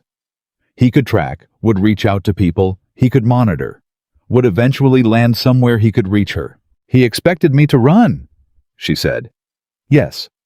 And when I didn't run fast enough, he was going to come for me at the apartment this weekend. Yes. And now he knows I've gone somewhere, but he doesn't know where. She paused. He's going to look for pressure points. That's his next move. Which means he's going to go back to Gina. Adrian looked at her steadily. That's why I'm having someone on her building starting in the next hour. She blinked. You already arranged that, while you were upstairs. She absorbed that. He had anticipated the Gina angle before she'd even made the call, had started protecting her sister, before Elena had finished processing what her sister had done, because that was the difference between knowing about a threat and being equipped to respond to one. She felt for the first time in this conversation the full weight of what it meant to not be doing this alone. It was an unfamiliar weight, not unpleasant. There's something else, she said. He waited. The documents, both sets. I've been sitting on them for 5 years, because I couldn't figure out the right move. I couldn't go to authorities without potentially burning Gina. I couldn't confront my father without alerting Russo. I couldn't do anything without creating exposure I wasn't equipped to manage alone. She met his eyes. I'm not alone anymore. Something shifted in his expression. No, he said. You're not. So let's talk about the federal angle. The two prosecutors you mentioned. Renata Cole and James Whitfield. They've been building a case against the Russo organization for 3 years. Financial crimes primarily, but they want the larger picture, and they haven't been able to get traction because Russo's legal team is exceptional at creating distance between him and specific actions. What would my material give them? It would give them Russo's direct involvement in a specific conspiracy in his own words, through his own lawyers documented over multiple years. Adrian paused. It would give them the kind of clean narrative evidence that survives a defense team's best efforts. It would give them a case they could actually take to trial. And my father. Your father's involvement would need to be part of the filing. I can't promise you that Cole and Whitfield don't pursue him. I'm not asking you to promise that. She was quiet for a moment. He made his choices. Over years. He signed those documents knowing exactly what he was signing. She paused. I spent 5 years telling myself there might be a version of events where his role was more complicated than it looked.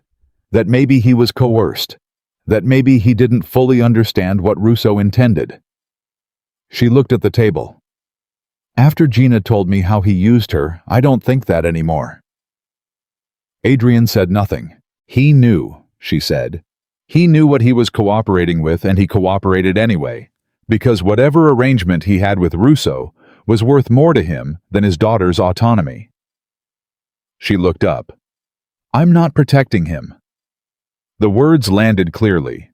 No anger in them. Anger would have meant something still unresolved. These were the words of someone who had finished resolving. Then we set up a meeting with Cole and Whitfield, Adrian said.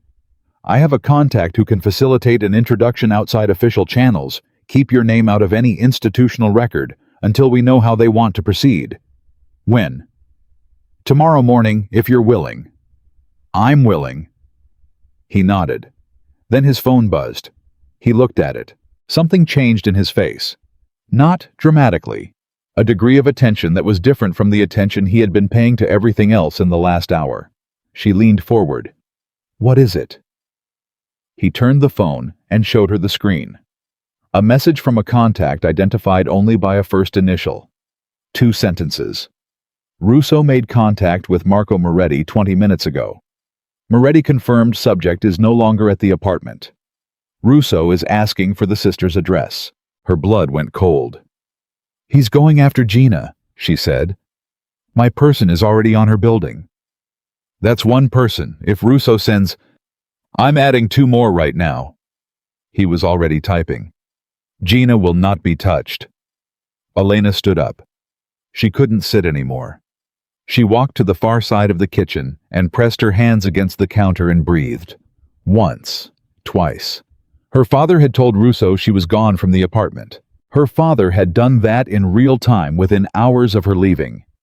He had information about her movements, and he had relayed it immediately to the man who was coming to take her. Her father was actively working against her. Not in the past tense, not historically, not in old signed documents. Right now. In the present tense. This morning, she heard Adrian on the phone, his voice low and completely controlled the way it got when he was moving pieces rather than thinking about moving them. She heard him give instructions, confirm locations, ask specific questions about sight lines and coverage and communication protocols. She stood with her hands on the counter and she let herself feel for exactly the time it took to breathe through it, the full weight of what her father was, not the complicated, possibly coerced version she had been carrying for 5 years. The actual version. A man who had chosen this morning to tell Damien Russo that his daughter had run. She straightened. She turned around. Adrian finished the call and looked at her. Gina has 3 people on her now, he said. She's safe. Good. Elena walked back to the table. I want to change the timeline. He raised an eyebrow. The prosecutors, she said. You said tomorrow morning. Can it be today? Elena. He's moving Adrian. He knows I've left the apartment. My father is giving him real-time information. We have a window right now he's recalibrating. He doesn't know where I am. He doesn't know what we're planning. If we wait until tomorrow morning, that window gets smaller. He looked at her for a moment. Then he picked up his phone again. Let me make a call, he said. He made 3 calls in 20 minutes, moving from the kitchen to the hallway, and back, each conversation shorter than the last, as he worked his way through layers of contact to the people who could make things happen outside the pace of normal institutional process. Elena organized the documents again. Both sets. She created a clear sequence with her handwritten notes, attached dates, names, the progression of the correspondence from initial maintenance of a claim to active operational planning. The kind of organized package that told the story without requiring interpretation. She was good at this. She had always been good at this, taking complicated, messy, emotionally charged situations and organizing them into something another person could follow. It was what made her a good assistant, a good analyst, a good professional in the ordinary world she had built. It turned out it was also what you needed when you were building a case to bring down the man who had been hunting you for 5 years. Adrian came back into the kitchen. 4 o'clock today, he said. Neutral location. Cole's contact will vet us first. We'll be meeting an intermediary before we get to the principals. If the intermediary is satisfied, we move to Cole and Whitfield directly. Same day. If everything goes well, same day. Cole has been waiting 3 years for a clean entry point into the Russo organization. She will not slow walk this once she sees what you have. Elena looked at the organized documents. There's one more thing I need to tell you before we go into that room, she said. He waited. The original agreement. The one between my father and Russo's family. She paused. It wasn't just about me being reallocated to the Valenti arrangement. The original agreement had specific terms about what I was supposed to bring into the alliance. Bring. Information. My father had been passing information to the Russo organization for years before the marriage agreement was formalized. Financial information, business connections, things he had access to through his own network. She met Adrian's eyes. Some of that information was about your family.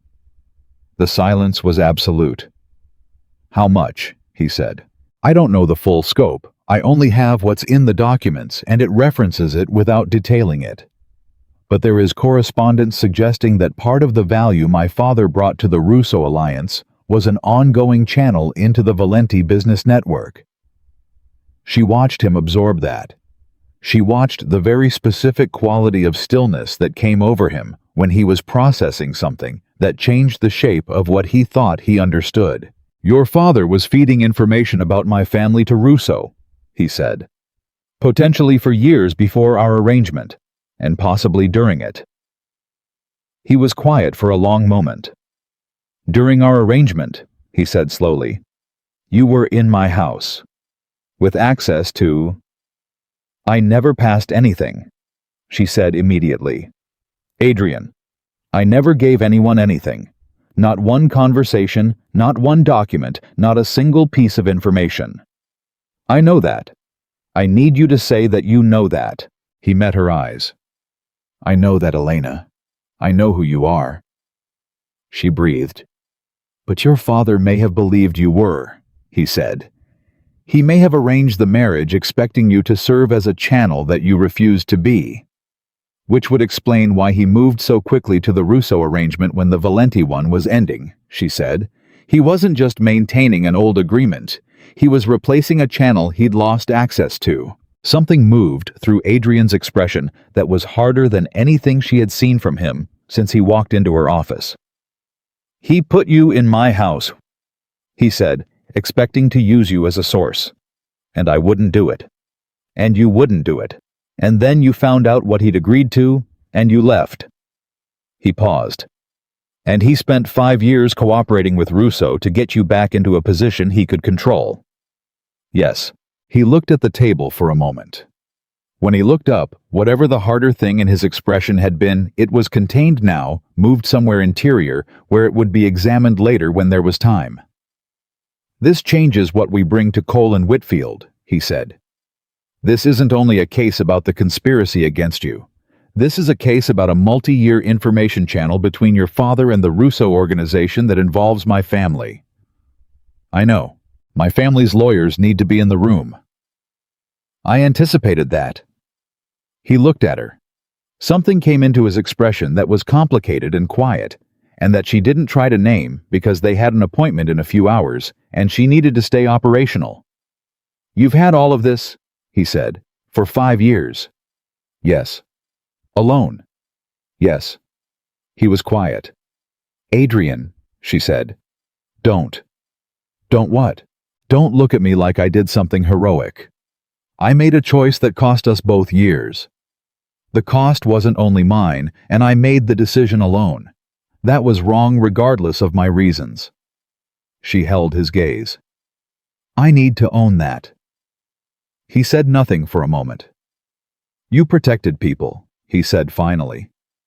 "Including people who didn't deserve it. I protected people who didn't know they needed protecting. That's different from what my father did, which was sacrifice people who didn't deserve it."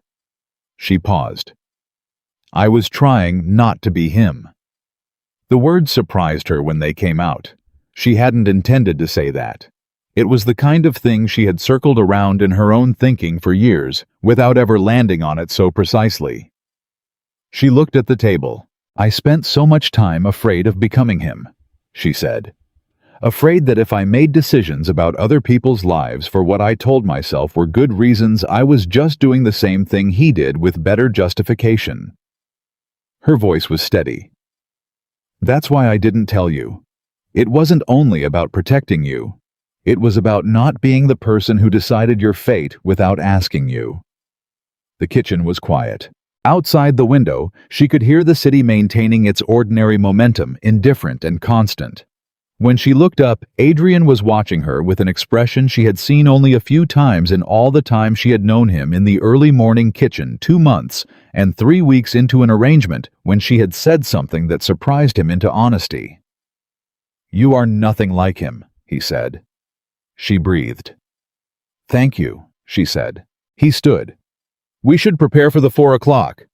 "Yes." He started gathering the documents. "Adrian?" He looked up. "When this is over," she said, "I want to talk about the 9 days." His hands paused over the papers. "The 9 days I left before the arrangement ended." She held his gaze. "I want to talk about why. The real reason.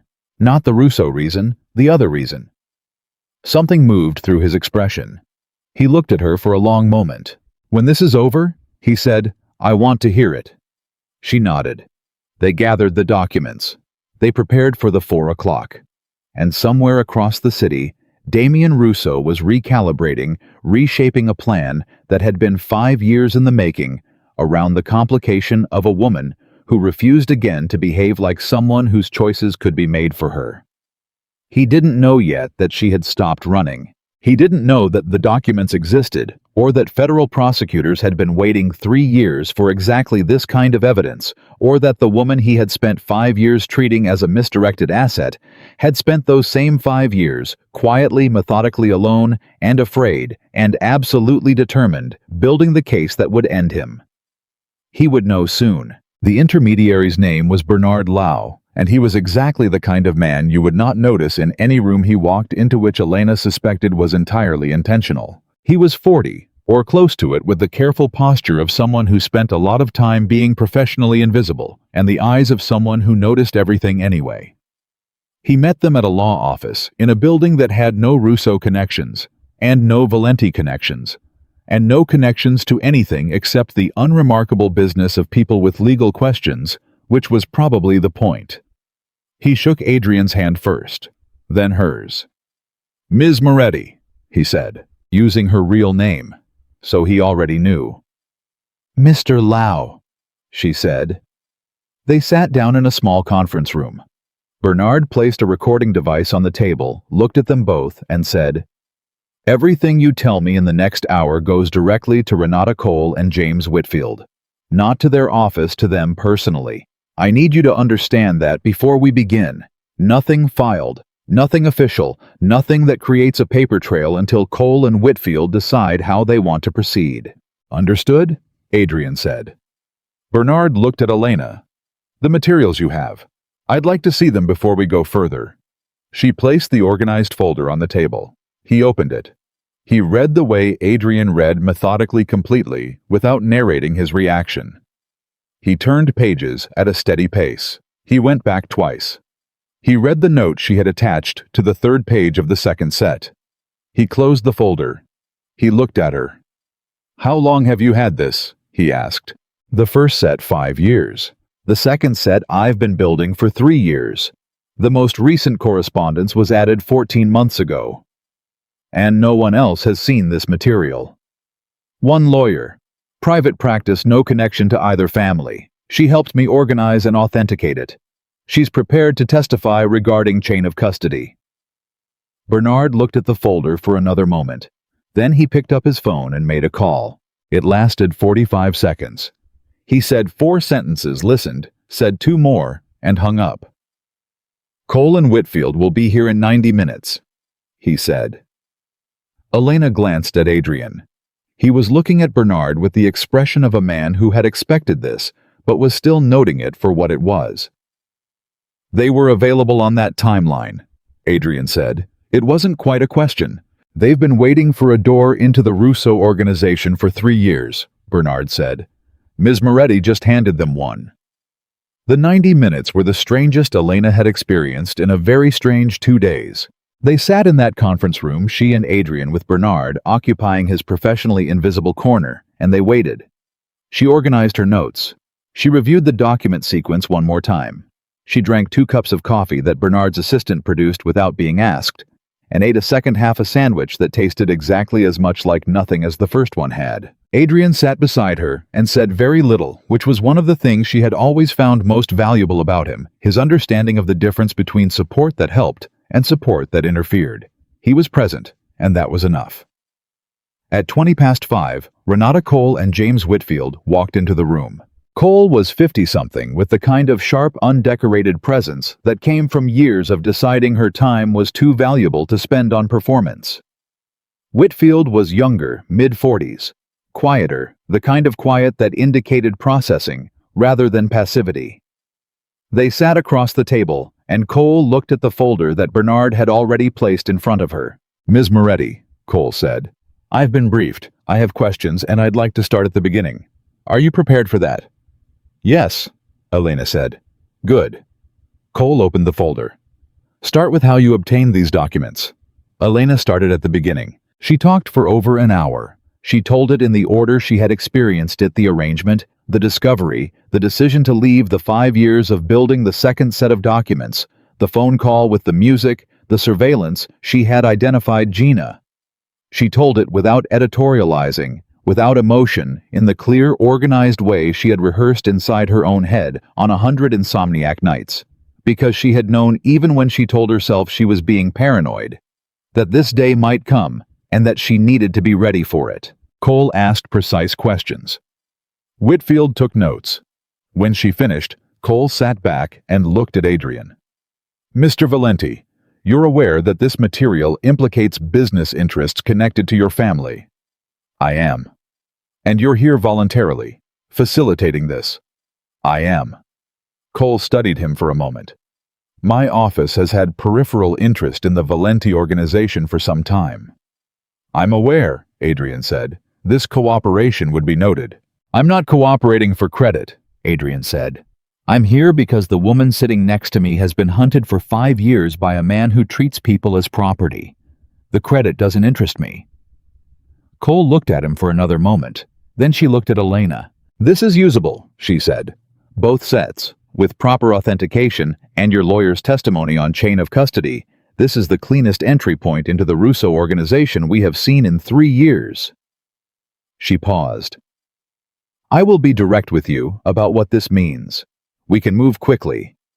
We can initiate contact with Russo's legal team as early as tomorrow under the framework of a preliminary inquiry. Not an arrest, not an indictment, but a formal indication that he is under active federal investigation with specific material evidence. What does that do to his timeline? Elena asked. It stops it cold, Whitfield said. He had a direct voice that matched his quiet. A man like Russo does not make operational moves against a private citizen while federal investigators are formally looking at him. The exposure would be catastrophic to his entire organization. He will pull back, he will lawyer up, and he will spend the next several months managing his legal situation rather than managing you. And long term, Cole said. With this material we build a case. It takes time, it always takes time. But the correspondence is explicit. His lawyers wrote his intentions in language that I intend to read aloud in a federal courtroom. Elena looked at the table. She thought about 5 years. She thought about the apartment she had packed one bag to leave the name she had learned to write, until it felt like her own, the ordinary Thursdays that she had assembled into something that looked like a life. She thought about all of it as a price paid, and she thought about whether the price had bought something worth having. My father, she said. Cole's expression didn't change. Marco Moretti's role is documented throughout this material. I won't make promises about prosecutorial decisions regarding him before I've had time to fully review everything. I understand. She paused. He used my sister to locate me without her knowledge. She acted in good faith based on a false account he gave her. I want that on the record before anything else is decided. Noted, Whitfield said and wrote something. And my sister is currently under threat. Russo has asked for her address. Cole looked at Bernard. He was already on his phone. We can coordinate protective coverage with local law enforcement within the hour, Cole said. Do you want us to reach out to her directly? Let me reach her first, Elena said. Give me 30 minutes before your people make contact. She'll be less frightened if she hears from me first. 30 minutes, Cole agreed. She looked at Adrian. He was watching her with the particular expression that she had been slowly learning to receive without deflecting. Not admiration, exactly. Not pride. Something more specific than both the expression of a person watching someone do something that cost them something, and do it well anyway. We'll need you both available for follow-up tomorrow, Cole said. There will be more questions, more documentation, a formal statement. Are you prepared for that? Yes, Elena said. Cole stood. Whitfield stood. They shook hands around the table with the brisk efficiency of people who had a lot of work to do and were already thinking about it. Ms. Moretti, Cole said at the door. I want you to know something. I have been in federal prosecution for 22 years. I have seen a lot of people bring a lot of material to my office. I have rarely seen someone maintain this level of documentation over this length of time under these circumstances without any institutional support." She paused. "That is not a small thing." Elena held her gaze. "Thank you," she said. Cole and Whitfield left. Bernard followed them out with a murmured comment about coordinating the protective detail. The room went quiet. Adrian sat beside her, and neither of them spoke for a full minute. She became aware that her hands, which had been completely steady through the entire meeting, were now shaking slightly under the table. She pressed them flat on her thighs and breathed. "It's done," Adrian said quietly. "It's started," she corrected. "It's not done." "No," he agreed. "But you started it." She looked at the empty folder. All the documents were with Cole's people now. The copies were still in the vault on the encrypted drive in the Callaway Research folder at the office. She had learned years ago never to hold only one copy of anything important. "I need to call Gina," she said. "Use my phone." He handed it to her. "Cole's people will be there in 40 minutes. You have 30. She took the phone and stepped into the hallway. Gina answered on the second ring. "There are going to be people from federal law enforcement contacting you in the next half hour," Elena said without preamble. "They're there to protect you. Let them. Don't fight it. Don't argue. Let them in." "Elena, what's happening?" "I did what I should have done 5 years ago. I took what I had to the people who can use it." She paused. "It's going to be complicated for a while. There are going to be official processes and questions and things that are uncomfortable. But Russo cannot come after you while federal investigators are formally on his case." "And Papa..." Gina's voice was very small. Elena leaned against the hallway wall. "Papa made his choices," she said. "For years. In writing. With full understanding of what those choices meant." She paused. "I'm not going to protect him from the consequences of that." Silence. "Okay," Gina said. "Gina." "What?" "When this is over, when the immediate danger has passed, and the legal situation has moved far enough that it's safe, I want to see you." Her voice stayed steady with effort. "I want to have dinner with my sister, and not have it be about any of this. Just I want to see you." She heard her sister start crying. "Me too," Gina managed. "Me too, Elena." She hung up. She stood in the hallway for 30 seconds with her back against the wall and her eyes on the ceiling, and she breathed through the tightness in her chest that was not going to become crying in a law office hallway at 5:30 in the afternoon. Then she straightened. She went back into the conference room. Adrian looked up when she walked in. "She's okay," Elena said. "Good." She sat back down. She looked at the empty table where the documents had been. She thought about the first night she had photographed those pages in Adrian's study, the cold floor under her, and the folder in her hands, and the decision that seemed in that moment like the only possible one. She thought about what Cole had said. Rarely seen someone maintain this level of documentation over this length of time, under these circumstances, without any institutional support. She thought about those 5 years differently than she ever had. Not as exile, not as hiding, not as time stolen from her by a man who believed she was property, as preparation. She had spent 5 years alone and afraid preparing for this moment, and she hadn't known that was what she was doing. But she had done it anyway, because she was not a person who could sit in a bad situation without building something, without organizing the mess into a sequence, without creating a record, without keeping the evidence. Because some part of her understood that evidence was the only version of power available to her in a situation where every other kind of power belonged to someone else. She had built this case in the margins of a life she was running, and it was good enough for Renata Cole to call in 2 federal prosecutors on a Friday afternoon. "Adrian," she said. "Yes. I want to go back to the safe house and sleep for about 14 hours. Something crossed his expression that was the closest she had seen him come to a smile in 2 very long days. "Done," he said. They weren't followed. Adrian's driver Martine checked twice on the way back, running a route that added 20 minutes to the trip, and Adrian monitored his second phone the entire drive. Nothing. Russo's team was either holding position or regrouping, and either way, they were not visible on this particular Friday evening. At the safe house, Elena ate an actual meal pasta that appeared from the kitchen, with the discreet efficiency of someone who had anticipated when they would return and had prepared accordingly. And she sat across from Adrian at the table, and they talked about things that had nothing to do with Russo, or federal prosecutors, or 5 years of documents. He told her about a project his organization had been restructuring for the last year. She told him about the Callaway account and why it had required 6 months of work to get right. They talked like people who had been interrupted mid-conversation a long time ago, and were picking it back up at a natural pace, which was, she realized, with a feeling she didn't try to name exactly what this was. At some point, she stopped being surprised by how easy it was to talk to him. At some point, she started just doing it. She slept 8 hours, which was not 14, but was more uninterrupted sleep than she had had in 2 weeks. And she woke up to her phone showing a text from a number she had been given as Cole's direct contact. Preliminary contact with Russo's legal team made this morning. They are aware of the federal inquiry. He has canceled all weekend appointments. The threat to your current location and your sister's location is assessed as significantly reduced as of this morning.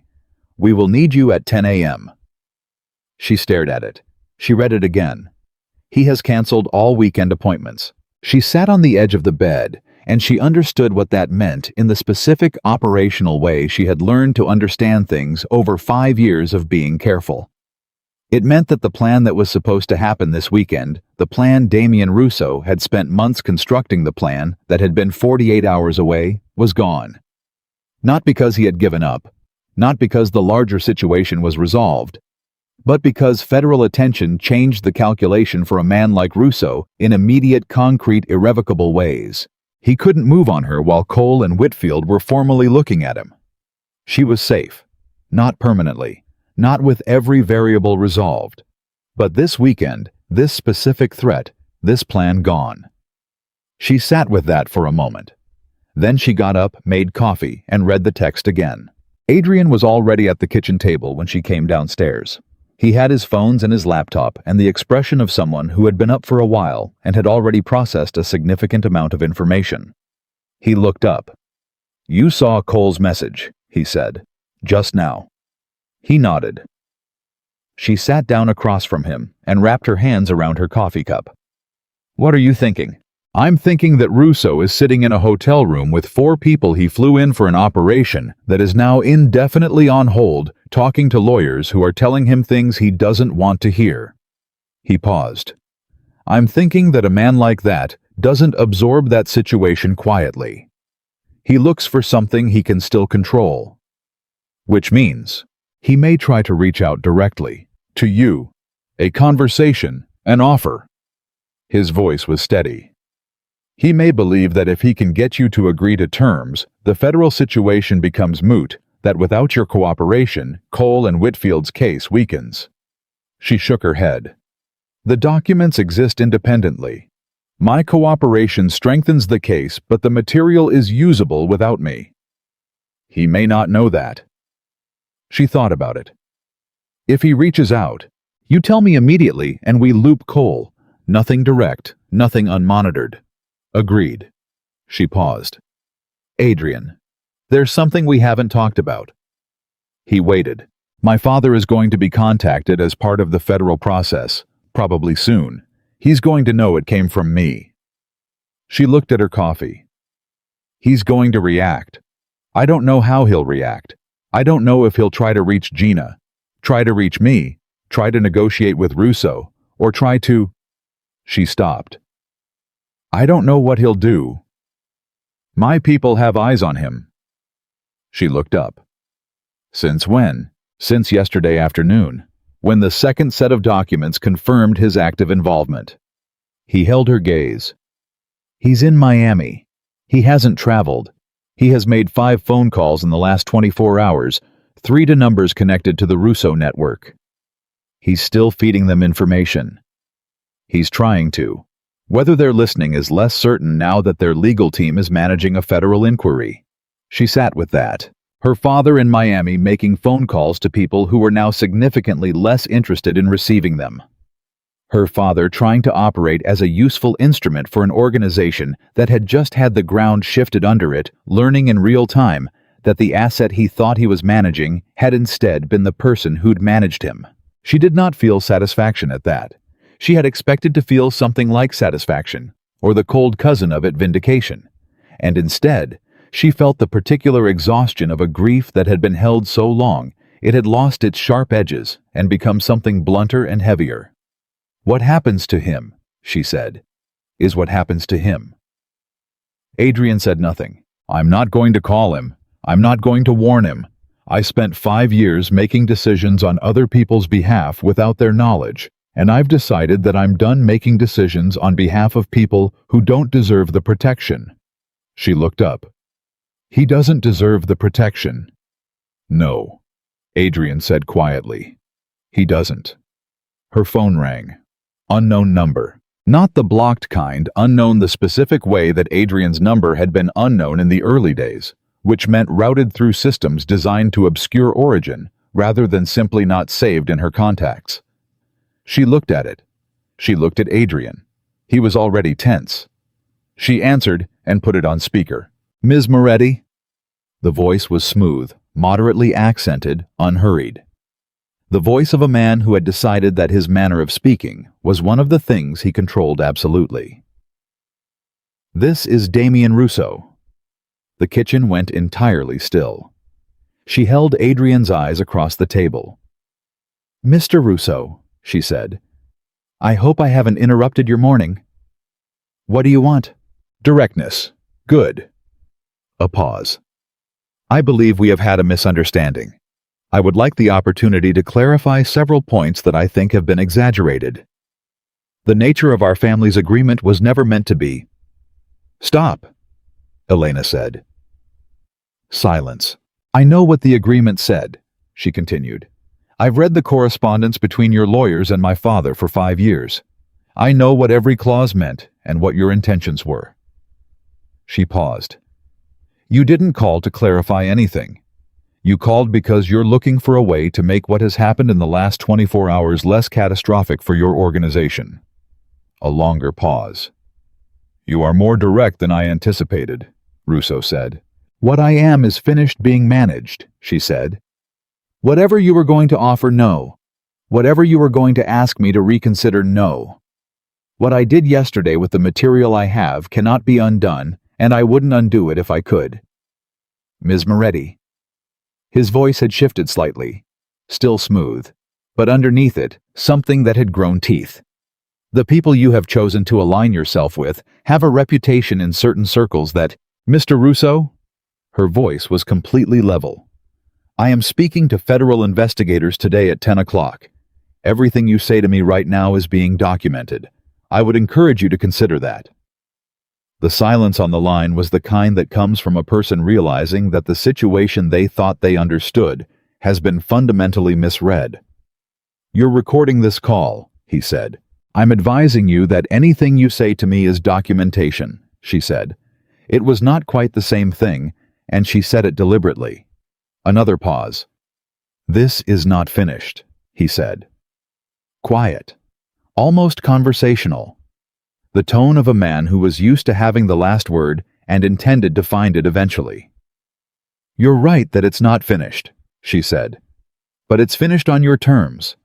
She held the phone steady. "Don't call this number again." She hung up. Her hands were perfectly still. She looked at Adrian. He was looking at her with an expression she had never seen from him before. Not in 2 months and 3 weeks of an arranged marriage, and not in 2 days of a crisis, and not in any of the spaces between. "Say something," she said. "I don't have words for what that was," he said. She exhaled. "Cole's team needs to know about the call," she said. "I'm already texting Bernard." He was. "Elena." "What? Are you all right?" She thought about that honestly. "I think so," she said. Yes, I'm all right." She looked at her coffee. "He sounded smaller than I expected." Adrian looked up from his phone. "He probably is smaller than you expected," he said. 5 years of being afraid of someone tends to make them larger in your head than they actually are."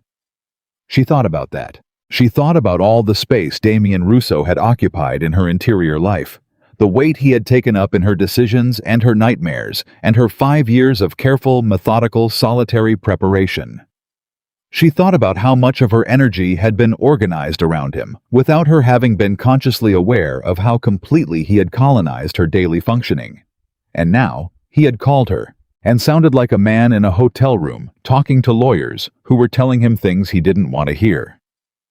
"I want to go to the 10 o'clock, she said. "And then I want to go back to my apartment." Adrian looked up. "The threat assessment," Cole said, "significantly reduced. Not eliminated, but significantly reduced." She met his eyes. "I need to go back to my life, Adrian. The actual life. My apartment, my office, my Thursday donuts. If I stay out of my life waiting for everything to be perfectly resolved, it never gets resolved enough, and I never go back." She paused. "And I refuse to let him take my ordinary life from me. He's already taken 5 years. He doesn't get the rest." He looked at her for a long moment. "My security people can work with Cole's team to have someone on your building without you knowing they're there," he said. "Discreet. You don't see them. They don't interfere. They're there if anything changes. That's acceptable. And you tell me if anything feels wrong. Anything. Not tomorrow, not after you've thought about it. Immediately." "Yes." He nodded. They were quiet for a moment. She thought about what she had said to him the previous morning, before they'd left for Cole's intermediary. The 9 days. She had said she wanted to talk about the 9 days, and he had said he wanted to hear it. "I'm ready to talk about it," she said. He went very still. "The 9 days," she said. He set his phone down. "I left 9 days early because of the Russo situation," she said. "That's true. But that wasn't the only reason." She kept her eyes on his. 2 weeks before I found the documents, I woke up at 6 in the morning and I was already listening for you. Before I was fully awake, I was already listening to hear if you were moving around downstairs, if the coffee was on, if you were on a call in your office. I was tracking your presence in a space without thinking about it." She paused. "And when I realized I was doing that, I couldn't make it stop." Adrian was completely still. "I had been doing it for weeks," she said, "without noticing. And when I noticed, I understood that the arrangement I had agreed to, the defined timeline, the clean end, the professional transaction had already stopped being the reality. Not because you did anything. Because of what I was doing in spite of myself." She looked at her hands. "And then I found the documents. And I had 2 things to run from, instead of 1. Which one were you more afraid of?" he asked. She looked up. "You," she said. "What I felt for you was more frightening than anything Russo could do to me." The kitchen was completely quiet. She heard him exhale. "Elena," he said. "I know," she said. "I know it doesn't fix the 5 years. I know it doesn't." "Stop." His voice was gentle and absolute. "Stop explaining it like it needs a defense." He leaned forward slightly. "Do you know what I thought? For 5 years, I thought I had missed something. I thought there was a day, a conversation, something I had done or failed to do, and that if I could find it, I would understand. I went over every week of those 2 months and 3 weeks looking for the moment. There was no moment like that. I know that now." "You didn't do anything wrong," she said. "That was the problem. If you had done something wrong, leaving would have been simple. You were..." She stopped. "You were exactly who I was afraid you were, patient and honest, and the only person in any room I was in who looked at me like I had the right to take up space in it." Her voice was steady, but barely. "That's what I was running from." He was quiet for what felt like a long time. "I want you to know something," he said. She waited. "The night you left. I came downstairs at 5 in the morning because I heard something and your room was empty. The bed was made. Everything was arranged exactly as it had been. You left nothing out of place." He paused. "And I sat in that kitchen for 3 hours before I told anyone, because I needed 3 hours to understand that you were actually gone." She felt that land somewhere in her chest. "Adrian, I'm not telling you to make you feel guilty," he said. "I'm telling you because you said you were running from what you felt, and I want you to understand that what you felt was not one-sided." He held her gaze. It was never one-sided. She looked at him across the table. This man who had walked into her office 2 days ago in a black suit and said 2 words that changed everything. This man who had counted 9 days and driven to her building at 7 o'clock and sat in a small restaurant and listened to her describe the life she had built without him. Who had given her an hour of quiet and 3 days of being stood next to by someone who treated her choices as hers. "What do we do with that?" she said. "The what we feel part. What do we do with it?" He didn't answer immediately. He had never been a person who answered before he knew what he meant to say. "I don't think we need to figure that out today," he said. "I think today we go to your 10 o'clock, and then we take you back to your apartment, and I make sure you're safe in the life you built." He paused. "And then we see what comes next, without a timeline, without an arrangement telling us what it's supposed to look like." She looked at him. "Without an arrangement," she repeated. "Just 2 people who—" He stopped. Something moved in his expression. 2 people who had something real once and would like to find out what it becomes when nobody's running. She sat with that. She thought about the ordinary Thursdays, the gray blazer, the mask of perfect neutrality she had worn for 5 years, the wall she had described to herself as safety, and that had been safety, real safety, genuinely necessary safety, but that had also been the thing that kept her alone in the way she had always most feared being alone. "Okay," she said. He looked at her. "Okay," she said again. Something crossed his face that she had never seen there before. Not the controlled expression. Not the professional composure. Not even the honest version of him she had seen at 2 in the morning over kitchen conversations all those years ago. Something new. Something that looked, she thought, very much like relief. She stood up and picked up her coffee and looked out the kitchen window at the ordinary morning moving past. In a few hours, she would go back to Renata Cole and tell her story again in more detail and sign her name to a formal statement. In a day or a week or whenever the federal process moved to its next stage, Damien Russo's lawyers would be managing a situation that was going to take years to untangle. Her father would be contacted and would discover that the instrument he had spent years manipulating had at the end been the instrument of his own undoing. And then she was going to go back to her apartment. Back to the Callaway account and the Thursday donuts and Priya's worry and the 3-mile Sunday walk and all the ordinary coordinates of the life she had spent 5 years building from nothing and had fought 2 very long days to keep. She was going back. And this time, she had not had to leave anything behind to do it. 10 o'clock, she said. Adrian stood. 10 o'clock. They went. The 10 o'clock meeting ran until nearly 2 in the afternoon. Cole and Whitfield were thorough in the way that people are when they understand that what they are building has to be airtight before it can be used, which meant they asked the same questions from multiple angles and then asked them again from angles she hadn't anticipated, and then asked clarifying questions about her answers. Elena answered every one. She did not rush. She did not simplify. She gave them the full version every time because she had spent 5 years curating this material, and she was not going to cut corners on the telling of it now that someone was finally in a position to use it. Adrian sat beside her through all of it. He answered when Cole and Whitfield directed questions at him about the Valenti organization's exposure to the information channel her father had maintained.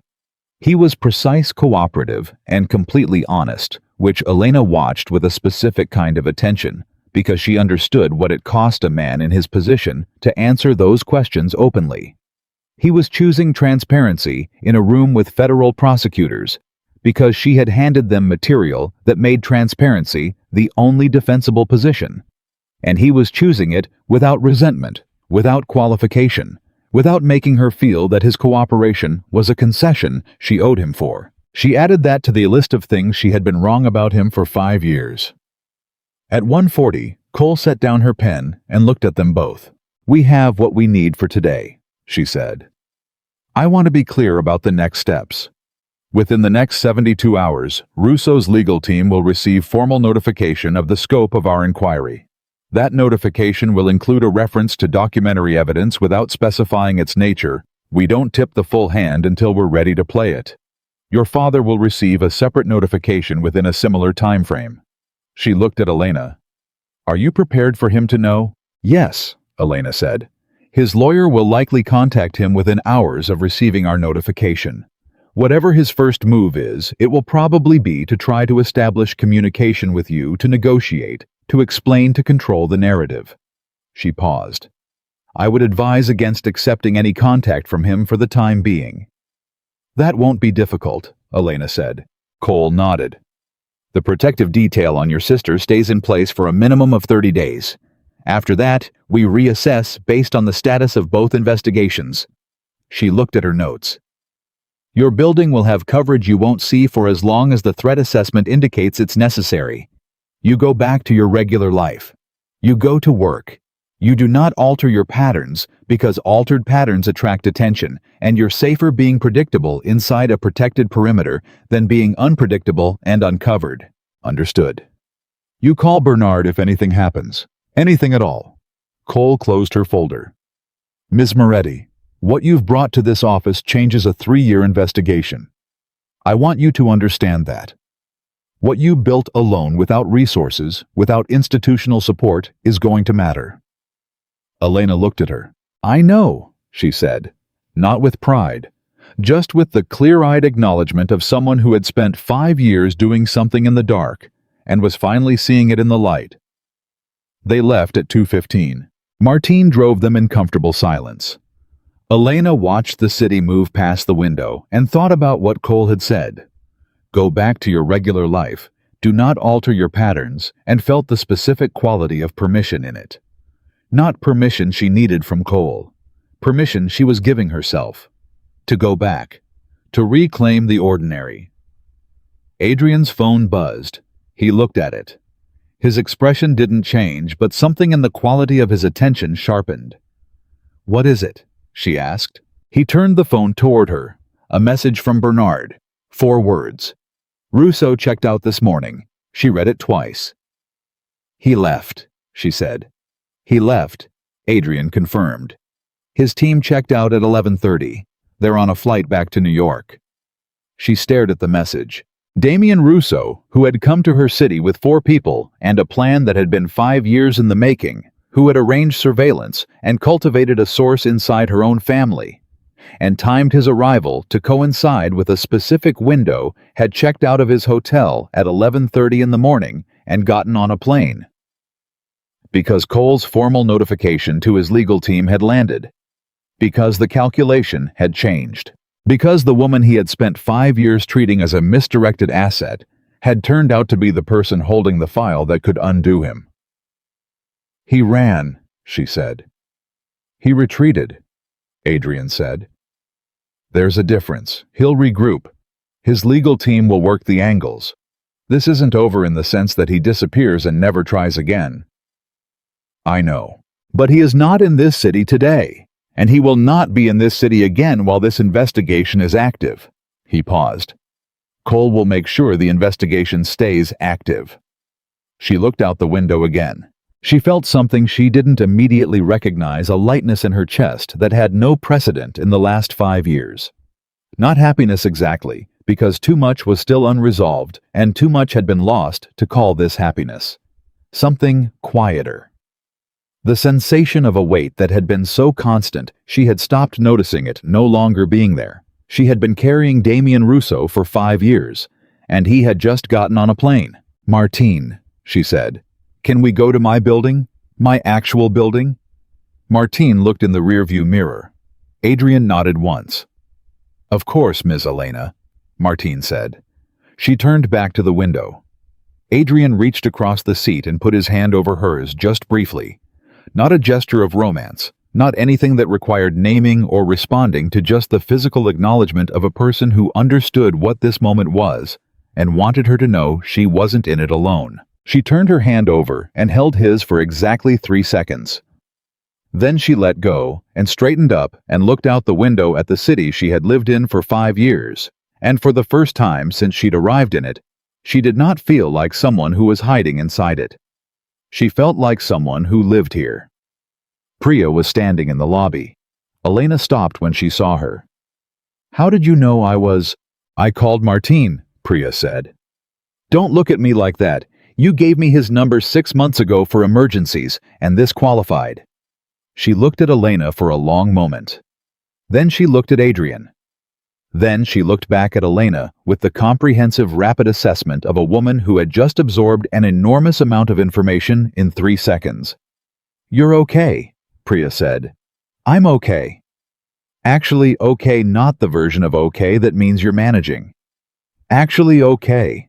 Priya's expression moved through several things in quick succession and landed somewhere that was equal parts relief and the specific emotion of a person who had been worried for 2 days and needed a moment to process the worry ending.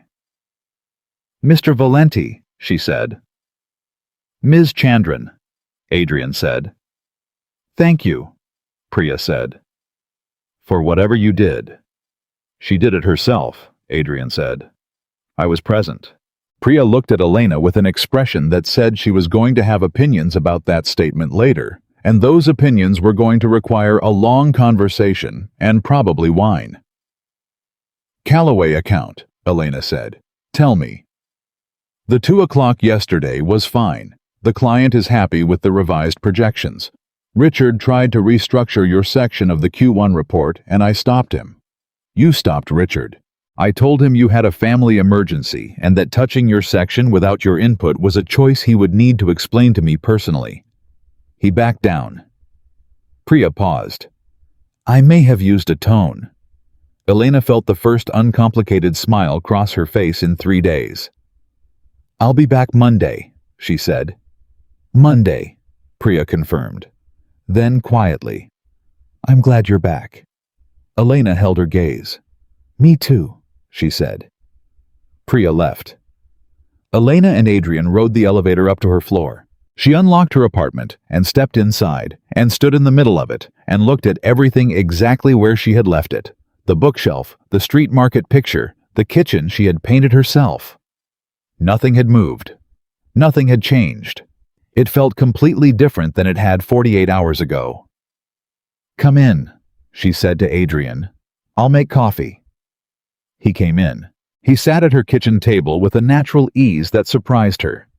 The ease of someone in a space they had decided was comfortable, rather than someone making a performance of being comfortable. And he looked around her apartment with the quiet attention of a person seeing something they wanted to understand. She made coffee. She brought it to the table and sat across from him. "Tell me something," she said. "What?" "The day you walked into my office, the Hollis and Monroe meeting." She held her cup. "Was that a coincidence?" He looked at her. He did not answer immediately. "The meeting was real," he said.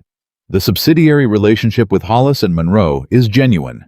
There was a legitimate reason for someone from my organization to be at that meeting. But the decision about which office and whether I would attend in person was not entirely driven by the business agenda." He held her gaze. "I had known for 6 months that you were at that company. Bernard's preliminary work. I had the information, and I didn't act on it for 6 months because I was trying to decide whether acting on it was—" He stopped. "Whether it was the right thing. Whether you had stayed gone because you wanted to stay gone, and whether showing up was a violation of a choice you had the right to make." She looked at him. "What changed?" she said. "I got the information about Russo's surveillance operation. 4 months of watching your building. I found out 3 weeks ago." His voice was even. At that point, the question of whether showing up was appropriate became secondary to the question of whether showing up was necessary. She absorbed that. "You came because you knew he was watching me," she said. "I came because you were in danger, and you didn't know the full scope of it, and I was not going to sit on that information." He paused. "But I also came because 6 months of knowing where you were and not going was 6 months of a different kind of not knowing. And I had had enough of not knowing." The apartment was quiet. She thought about him having her location for 6 months, sitting with it, deciding. The particular restraint of a man who wanted to act and chose not to because he was trying to respect something he had no guarantee she still wanted. "You should have come sooner," she said. He raised an eyebrow. "Not because of Russo," she said. "Just you should have come sooner." Something moved through his expression. "I know," he said. She drank her coffee. He drank his. Outside, the city was doing what it always did, moving in different constant. The particular sounds of a Saturday afternoon filtering through the window she cracked open every morning when the radiator ran too hot. A neighbor's door, a car, someone on the street below laughing about something. Ordinary. She was home. "What happens now?" she said. "With your organization, the Valenti legal exposure that Cole's investigation touches. My lawyers have been working since yesterday morning," he said. "The information channel your father maintained the specifics of what passed through it, and when will take time to audit fully. Some of what he passed may have created vulnerabilities I'm not yet aware of." He paused. "That work is going to take months." "I'm sorry," she said. "For that part. The exposure your family didn't create but is dealing with." "Your father created it." His voice was clear. "Not you. I know, but it's your family." "Elena." He set down his cup. "My family will deal with it. This is what legal teams are for." He held her gaze. "I am not sitting across from you assigning responsibility where it doesn't belong." She looked at him. "You have a remarkably consistent ability," she said, "to say exactly the thing that is most difficult to argue with." "I've been told that, usually in less polite terms."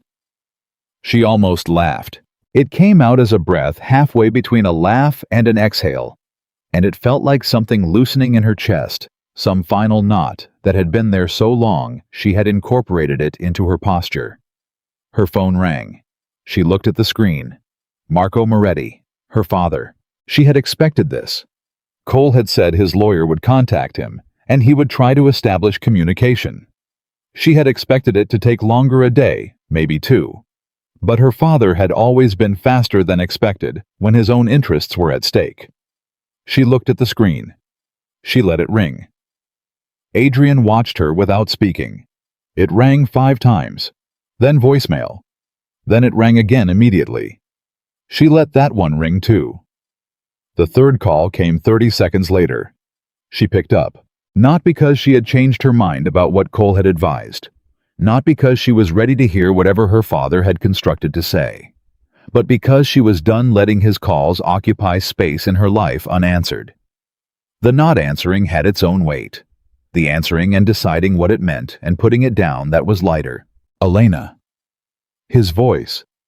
She had not heard it in 5 years, and it was exactly the same and also completely strange the way familiar things become when they have been too long associated with pain. "I'm aware," she said, "that your lawyer has contacted you." "I need to explain." "You don't need to explain anything to me," she said. "What happens from here is between you and federal investigators. I won't be a part of that conversation. Elena, please. What I was trying to protect the family. The Russo organization had leverage on us for years, long before you were involved. I made decisions that you made in writing," she said, "over many years and re-signed multiple times. I have read every document. I know exactly what you decided and when you decided it, and how many opportunities you had to decide differently." She paused. "You used Gina. You used her love for me to locate me for a man who intended to take away my freedom. That is the last thing I intend to say to you about any of this." Silence.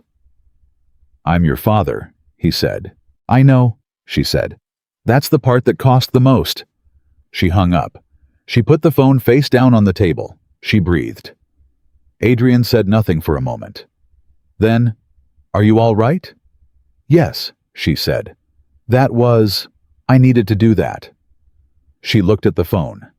"He's going to try again." "Probably." "I won't answer." "You don't have to." She nodded. She picked up her coffee. It had gone slightly cold. She drank it anyway. "I want to tell you something," she said. He waited. "When I was in your house, during the arrangement." She kept her eyes on the cup. "There was a Tuesday morning about 6 weeks in. You had a call that ran long and you came downstairs late and I had already made breakfast. Nothing elaborate eggs toast. The kind of thing anyone would make." She paused.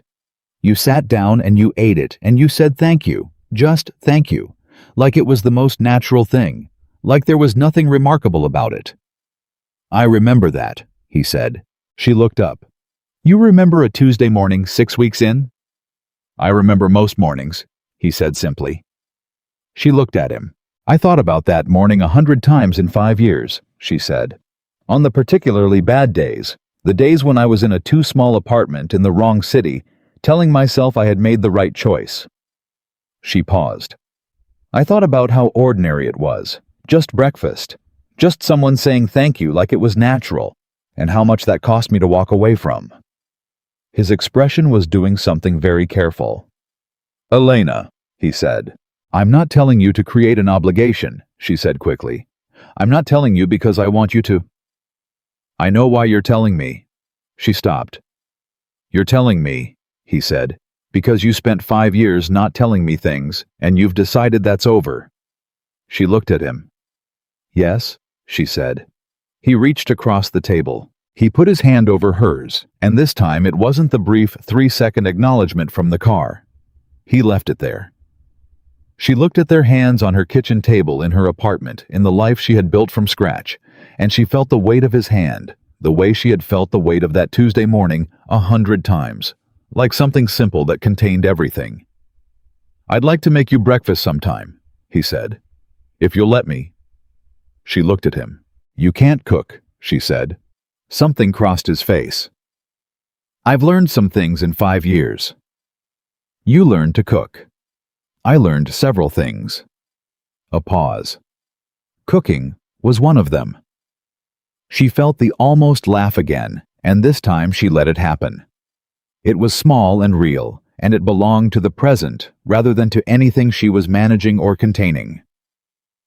"Some morning," she said. "Yes." He nodded. He didn't move his hand. She didn't move hers. The weeks that followed had their own rhythm. The federal investigation moved with the particular pace of institutional machinery, faster than Elena had expected, slower than she would have preferred, but steadily. Cole and Whitfield built their case with the organized documents at the center of it, and Russo's legal team responded with the aggressive, expensive defense that Elena had anticipated, and that Cole had clearly also anticipated because she had built for it. Russo did not return to her city. His team made noise through legal channels, challenges to the admissibility of the documents. Questions about chain of custody, attempts to establish that the correspondence had been obtained improperly. Elena's private attorney held the chain of custody testimony firm. The authentication was airtight. Cole had anticipated every challenge. Elena went back to work on Monday. Richard had not touched her section of the Q1 report. She walked to her desk, sat down, opened her computer, and breathed through the specific feeling of a life reclaimed, not taken back by force, not salvaged from catastrophe, but simply walked back into, through the ordinary entrance of Monday morning, and a work desk, and the smell of the coffee Gerald from accounting had again forgotten to make. She made the coffee. Priya appeared at her elbow. "Ready?" Priya asked. "For what?" "The Callaway final presentation is Thursday. You have a lot to catch up on." Elena looked at her. "Tell me everything I missed," she said. Priya told her everything she'd missed. It was in its way the most restorative conversation she had in the first week back. Not because of what was said, but because of what it represented, the continuation of the ordinary. The Callaway account needed her. The files were where she had left them. The work was waiting, patient and indifferent to what had happened in the 48 hours she'd been gone, and that indifference was its own kind of welcome. She threw herself into it.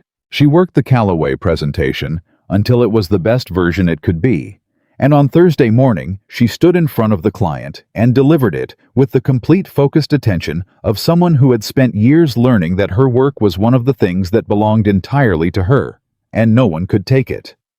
The client signed on Friday. Priya brought donuts to celebrate, even though it was a Friday and not a Thursday, and Elena ate 1.5 and didn't apologize for the half. Adrian texted that evening. Heard the Callaway account closed. Congratulations. She smiled at her phone. How did you know about Callaway? A pause. Then I have my sources. She shook her head and texted back, thank you. His reply, dinner Sunday. She looked at that for a moment. She thought about the version of herself who had sat on a bed in a too small apartment in the wrong city, and thought about ordinary Tuesday mornings. She thought about the version of herself who had walked into Cole's meeting with 5 years of documents, organized into a sequence that told the clearest possible story, and had answered every question without flinching, and had hung up on her father without apology. She texted back, yes. She put her phone down. Outside her window, the city was doing what it always did, and she sat in her apartment in the life she had built and felt for the first time in a very long time the uncomplicated sensation of being in exactly the right place. Dinner on Sunday was at the same small restaurant he had taken her to the first night. She noticed that and said nothing about it. They ordered the same things they had ordered the first time, which she also noticed and also said nothing about. Halfway through the meal he said, "My brother wants to meet you." She looked up. "Your brother?" "Luca. He's been curious about the situation." A pause. "About you specifically. He says I've been different since I got back from your city." "Different how?" Something crossed his face. "He says I've stopped having the expression I've had for 5 years." She looked at him across the table. "What expression was that?" she asked. He considered the question with the seriousness he brought to things he intended to answer honestly. He described it as the expression of someone waiting for something they weren't sure was ever going to arrive, he said. She felt that in her chest. "And now," she said. "Now apparently I look like a person who has somewhere to be." He held her gaze. His words, not mine. "It's not." She looked at him. This man who had counted 9 days and made coffee and driven to her address at 7 o'clock and sat beside her through 4 hours of federal questioning without being asked. This man who had learned to cook in 5 years and remembered a Tuesday morning 6 weeks into an arrangement that was supposed to have ended cleanly. "Tell Luca," she said, "that I'd like to meet him." Adrian's expression did the thing it had been doing more frequently in the last weeks. The thing that she had decided was him not quite containing a smile and not quite allowing one. "He'll be insufferable about it," he said. "You can manage insufferable." "I can manage most things." He looked at her. "Most things have gotten easier to manage recently." She picked up her wine glass. "I want to ask you something," she said. "Ask it." "The arrangement. The original one." She held his gaze. "I need to know if you went into that knowing it was only business. If that was genuinely how you understood it from the beginning." He was quiet for a moment. "I went into it as business," he said. "That's how I understood it. That's what I agreed to." He paused. "I stopped understanding it as business at approximately week 3. "What happened at week 3? "You disagreed with me," he said. "At dinner, directly and without apology, about something I said regarding a business decision. You didn't soften it. You didn't frame it carefully. You just said I was wrong and explained why." He paused. "Nobody does that." She looked at him. "People disagree with you. People disagree carefully, with deference, with an eye on how I'm receiving it." He shook his head. "You disagreed like I was a person who could handle being disagreed with. Like my reaction wasn't a variable you were managing." He looked at the table. I had not been talked to like that in years, maybe longer. She remembered that dinner. She had not thought of it as significant.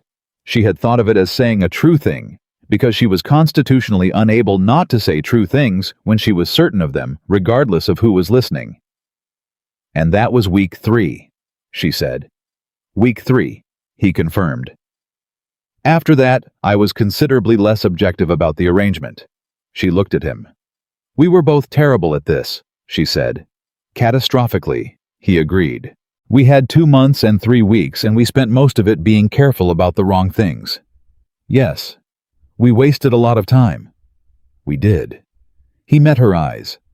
I don't intend to waste more of it. The restaurant was quiet around them. The candle between them had burned lower.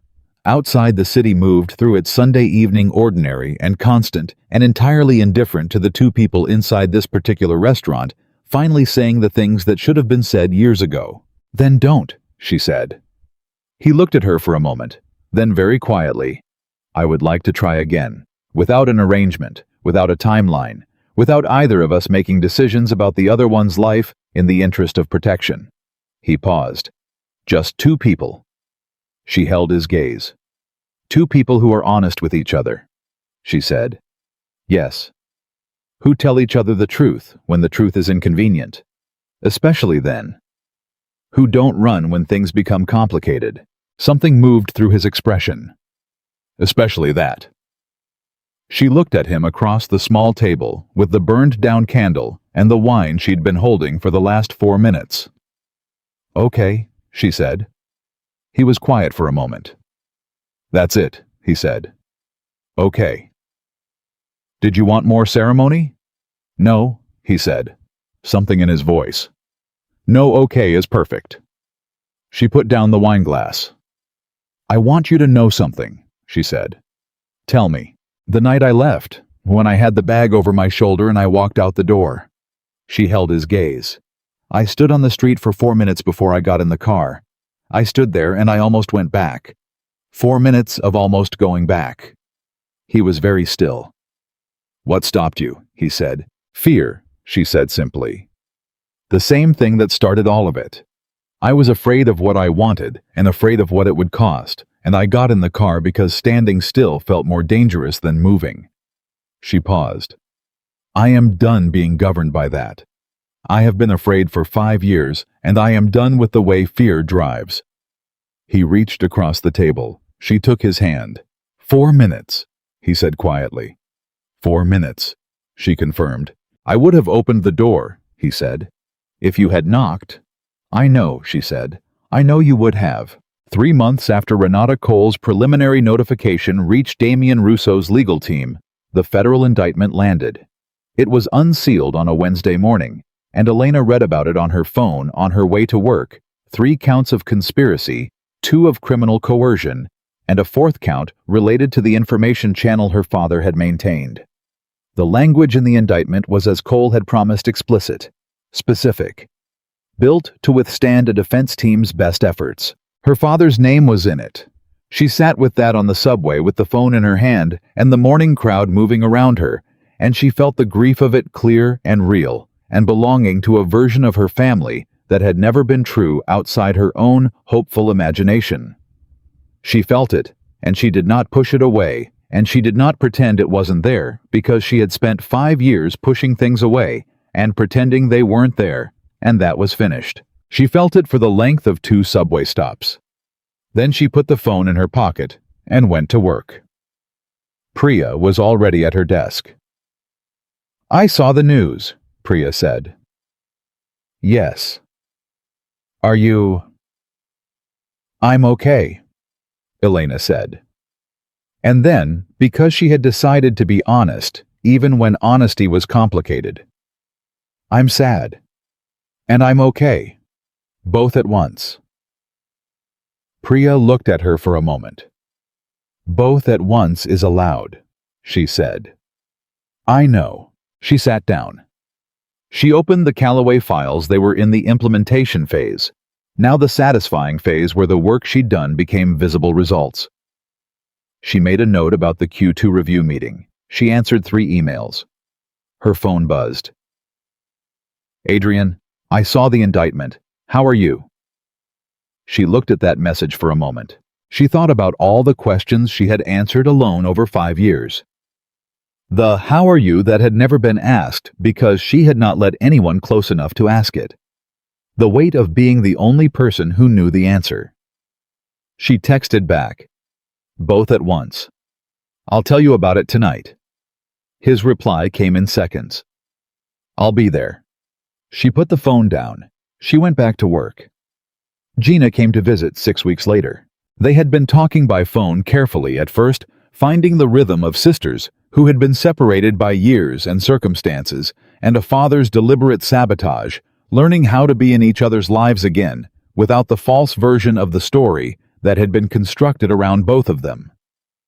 Gina stood in Elena's apartment with the particular quality of someone who had been afraid of a thing for a long time, and was relieved to find it smaller than their fear. It's smaller than I imagined, Gina said, looking at the apartment. It's enough, Elena said. Gina looked at her. You seem different. Different how? You seem like yourself. She frowned. That doesn't make sense. It makes sense, Elena said. They had dinner at the table, the small kitchen table where Elena had made coffee and faced hard mornings, and occasionally eaten half a sandwich without tasting it. They talked for 4 hours. They talked about the years that had passed and the things they had each believed during them, and the specific damage that their father's choices had done to both of them in ways they were still mapping. They talked about their mother who had died when Gina was 12, and who Gina had inherited more of than she knew. They talked about what came next for Gina's life in Atlanta, for Elena's life here, for the version of sisterhood that was possible when you were both adults who had survived difficult things and had decided to stop letting those things define all future outcomes. At some point, Adrian arrived because they had planned dinner, and Elena had told him Gina would be there, and he had said he would come later, and had arrived exactly when later turned out to be. He shook Gina's hand. Gina looked at him for a long moment with the specific comprehensive assessment of a younger sister performing evaluation. You're the one she was running from, Gina said. She was running for complicated reasons, he said. I was one of them. Gina looked at Elena. He's honest, she said. Generally, Elena said. I like that. Gina looked back at Adrian. She made you sound not exactly scary, more like a force of nature, something that changed the weather. Something moved in his expression. That's more poetic than I'd use. She's not usually poetic, Gina said. That's how I knew it was serious. Elena looked at her sister. You're embarrassing me, she said. I'm your sister, Gina said. That's the function. Adrian looked at Elena with an expression she had been collecting, the ones he didn't quite contain, the ones that happened in between his controlled moments, when something real crossed his face before he could organize it. This one was soft at the edges. He made coffee because he had figured out where her coffee things were over the last few months of being in this apartment, and he brought 3 cups to the table and sat down with the ease of someone who belonged in a space. Elena watched him sit. She thought about the first time she had watched him sit across a conference table in a black suit with 40 people trying not to stare. She thought about how the force of his presence had collapsed 5 years of distance in 1 second. She thought about how much smaller he seemed now in the best possible way. Not smaller than fear. Smaller than the space fear takes when it's living inside you unnamed. Real-sized. Human-sized. The size of a man who made coffee and remembered Tuesday mornings and had waited 6 months before showing up because he was trying to do the right thing by a choice he couldn't know she'd want him to challenge. Gina stayed until 10 o'clock. When she left, she held Elena at the door for longer than the hug needed to last, and Elena let her, because that was the other thing she had decided, to let things last as long as they needed to, instead of managing them into appropriate lengths. I'll come back, Gina said. Good, Elena said. Next time, I want to hear the whole story from the beginning, not the version that has been filtered for legal proceedings. Next time, Elena agreed. Gina left. Elena closed the door. She turned around. Adrian was at the table, and he looked up when she turned, and for a moment neither of them said anything. The apartment held the particular warmth of an evening that had been full of voices and history, and the specific texture of family being reconstructed rather than remembered, which was harder and more valuable than remembering. She's good, he said. She's better than good, Elena said. She's the best version of us. The Moretti family had that in it somewhere. It did. She came back to the table. She sat down. Adrian. Yes. The safe house, she said. The first morning, when you gave me an hour. He waited. I knew then, she said. The hour you gave me. The way you gave it without making me explain why I needed it, without using it to establish something, without making it cost me anything. She looked at him. I knew then that I had been wrong. Not about leaving. I was right that leaving was the only choice I had with the information I had at the time. But wrong that this, she gestured between them, couldn't have been something real if I had let it. He looked at her steadily. It was always going to be something real, he said. That was never in question. She held his gaze. No, she said. I don't think it was. He reached across the table. She took his hand. They sat like that in the quiet of her apartment on a night that was ordinary, in the way that the best nights are not despite their ordinariness, but because of it. Because ordinary meant safe. Because ordinary meant she was here in this life she had built and fought for, and refused to let fear or a man or a family's betrayal take from her. Because ordinary was what she had been running toward all along, even when she didn't understand that was where she was going. She was not running anymore. She was sitting in her kitchen with her hand in the hand of a man who had counted 9 days and come back anyway, and the case that had taken 5 years to build was in the hands of people who would use it the way it deserved to be used. And her sister was coming back to hear the whole story, and Monday morning would bring the Callaway implementation, and Gerald's forgotten coffee, and Priya's opinions, and Richard's restructuring attempts, and all the ordinary, irreplaceable machinery of a life that was hers. 5 years ago, Elena Moretti had walked out of a house with one bag and told herself she was protecting everyone she loved from the cost of who she was to them. She had been wrong about the cost. She had been wrong about who would pay it. And she had been spectacularly, entirely, permanently wrong about the man who would have opened the door. He had found her. She had stopped running, and standing still finally in the life she had earned. This was not the ending of the story she had run from. This was the beginning of the one she had always deserved.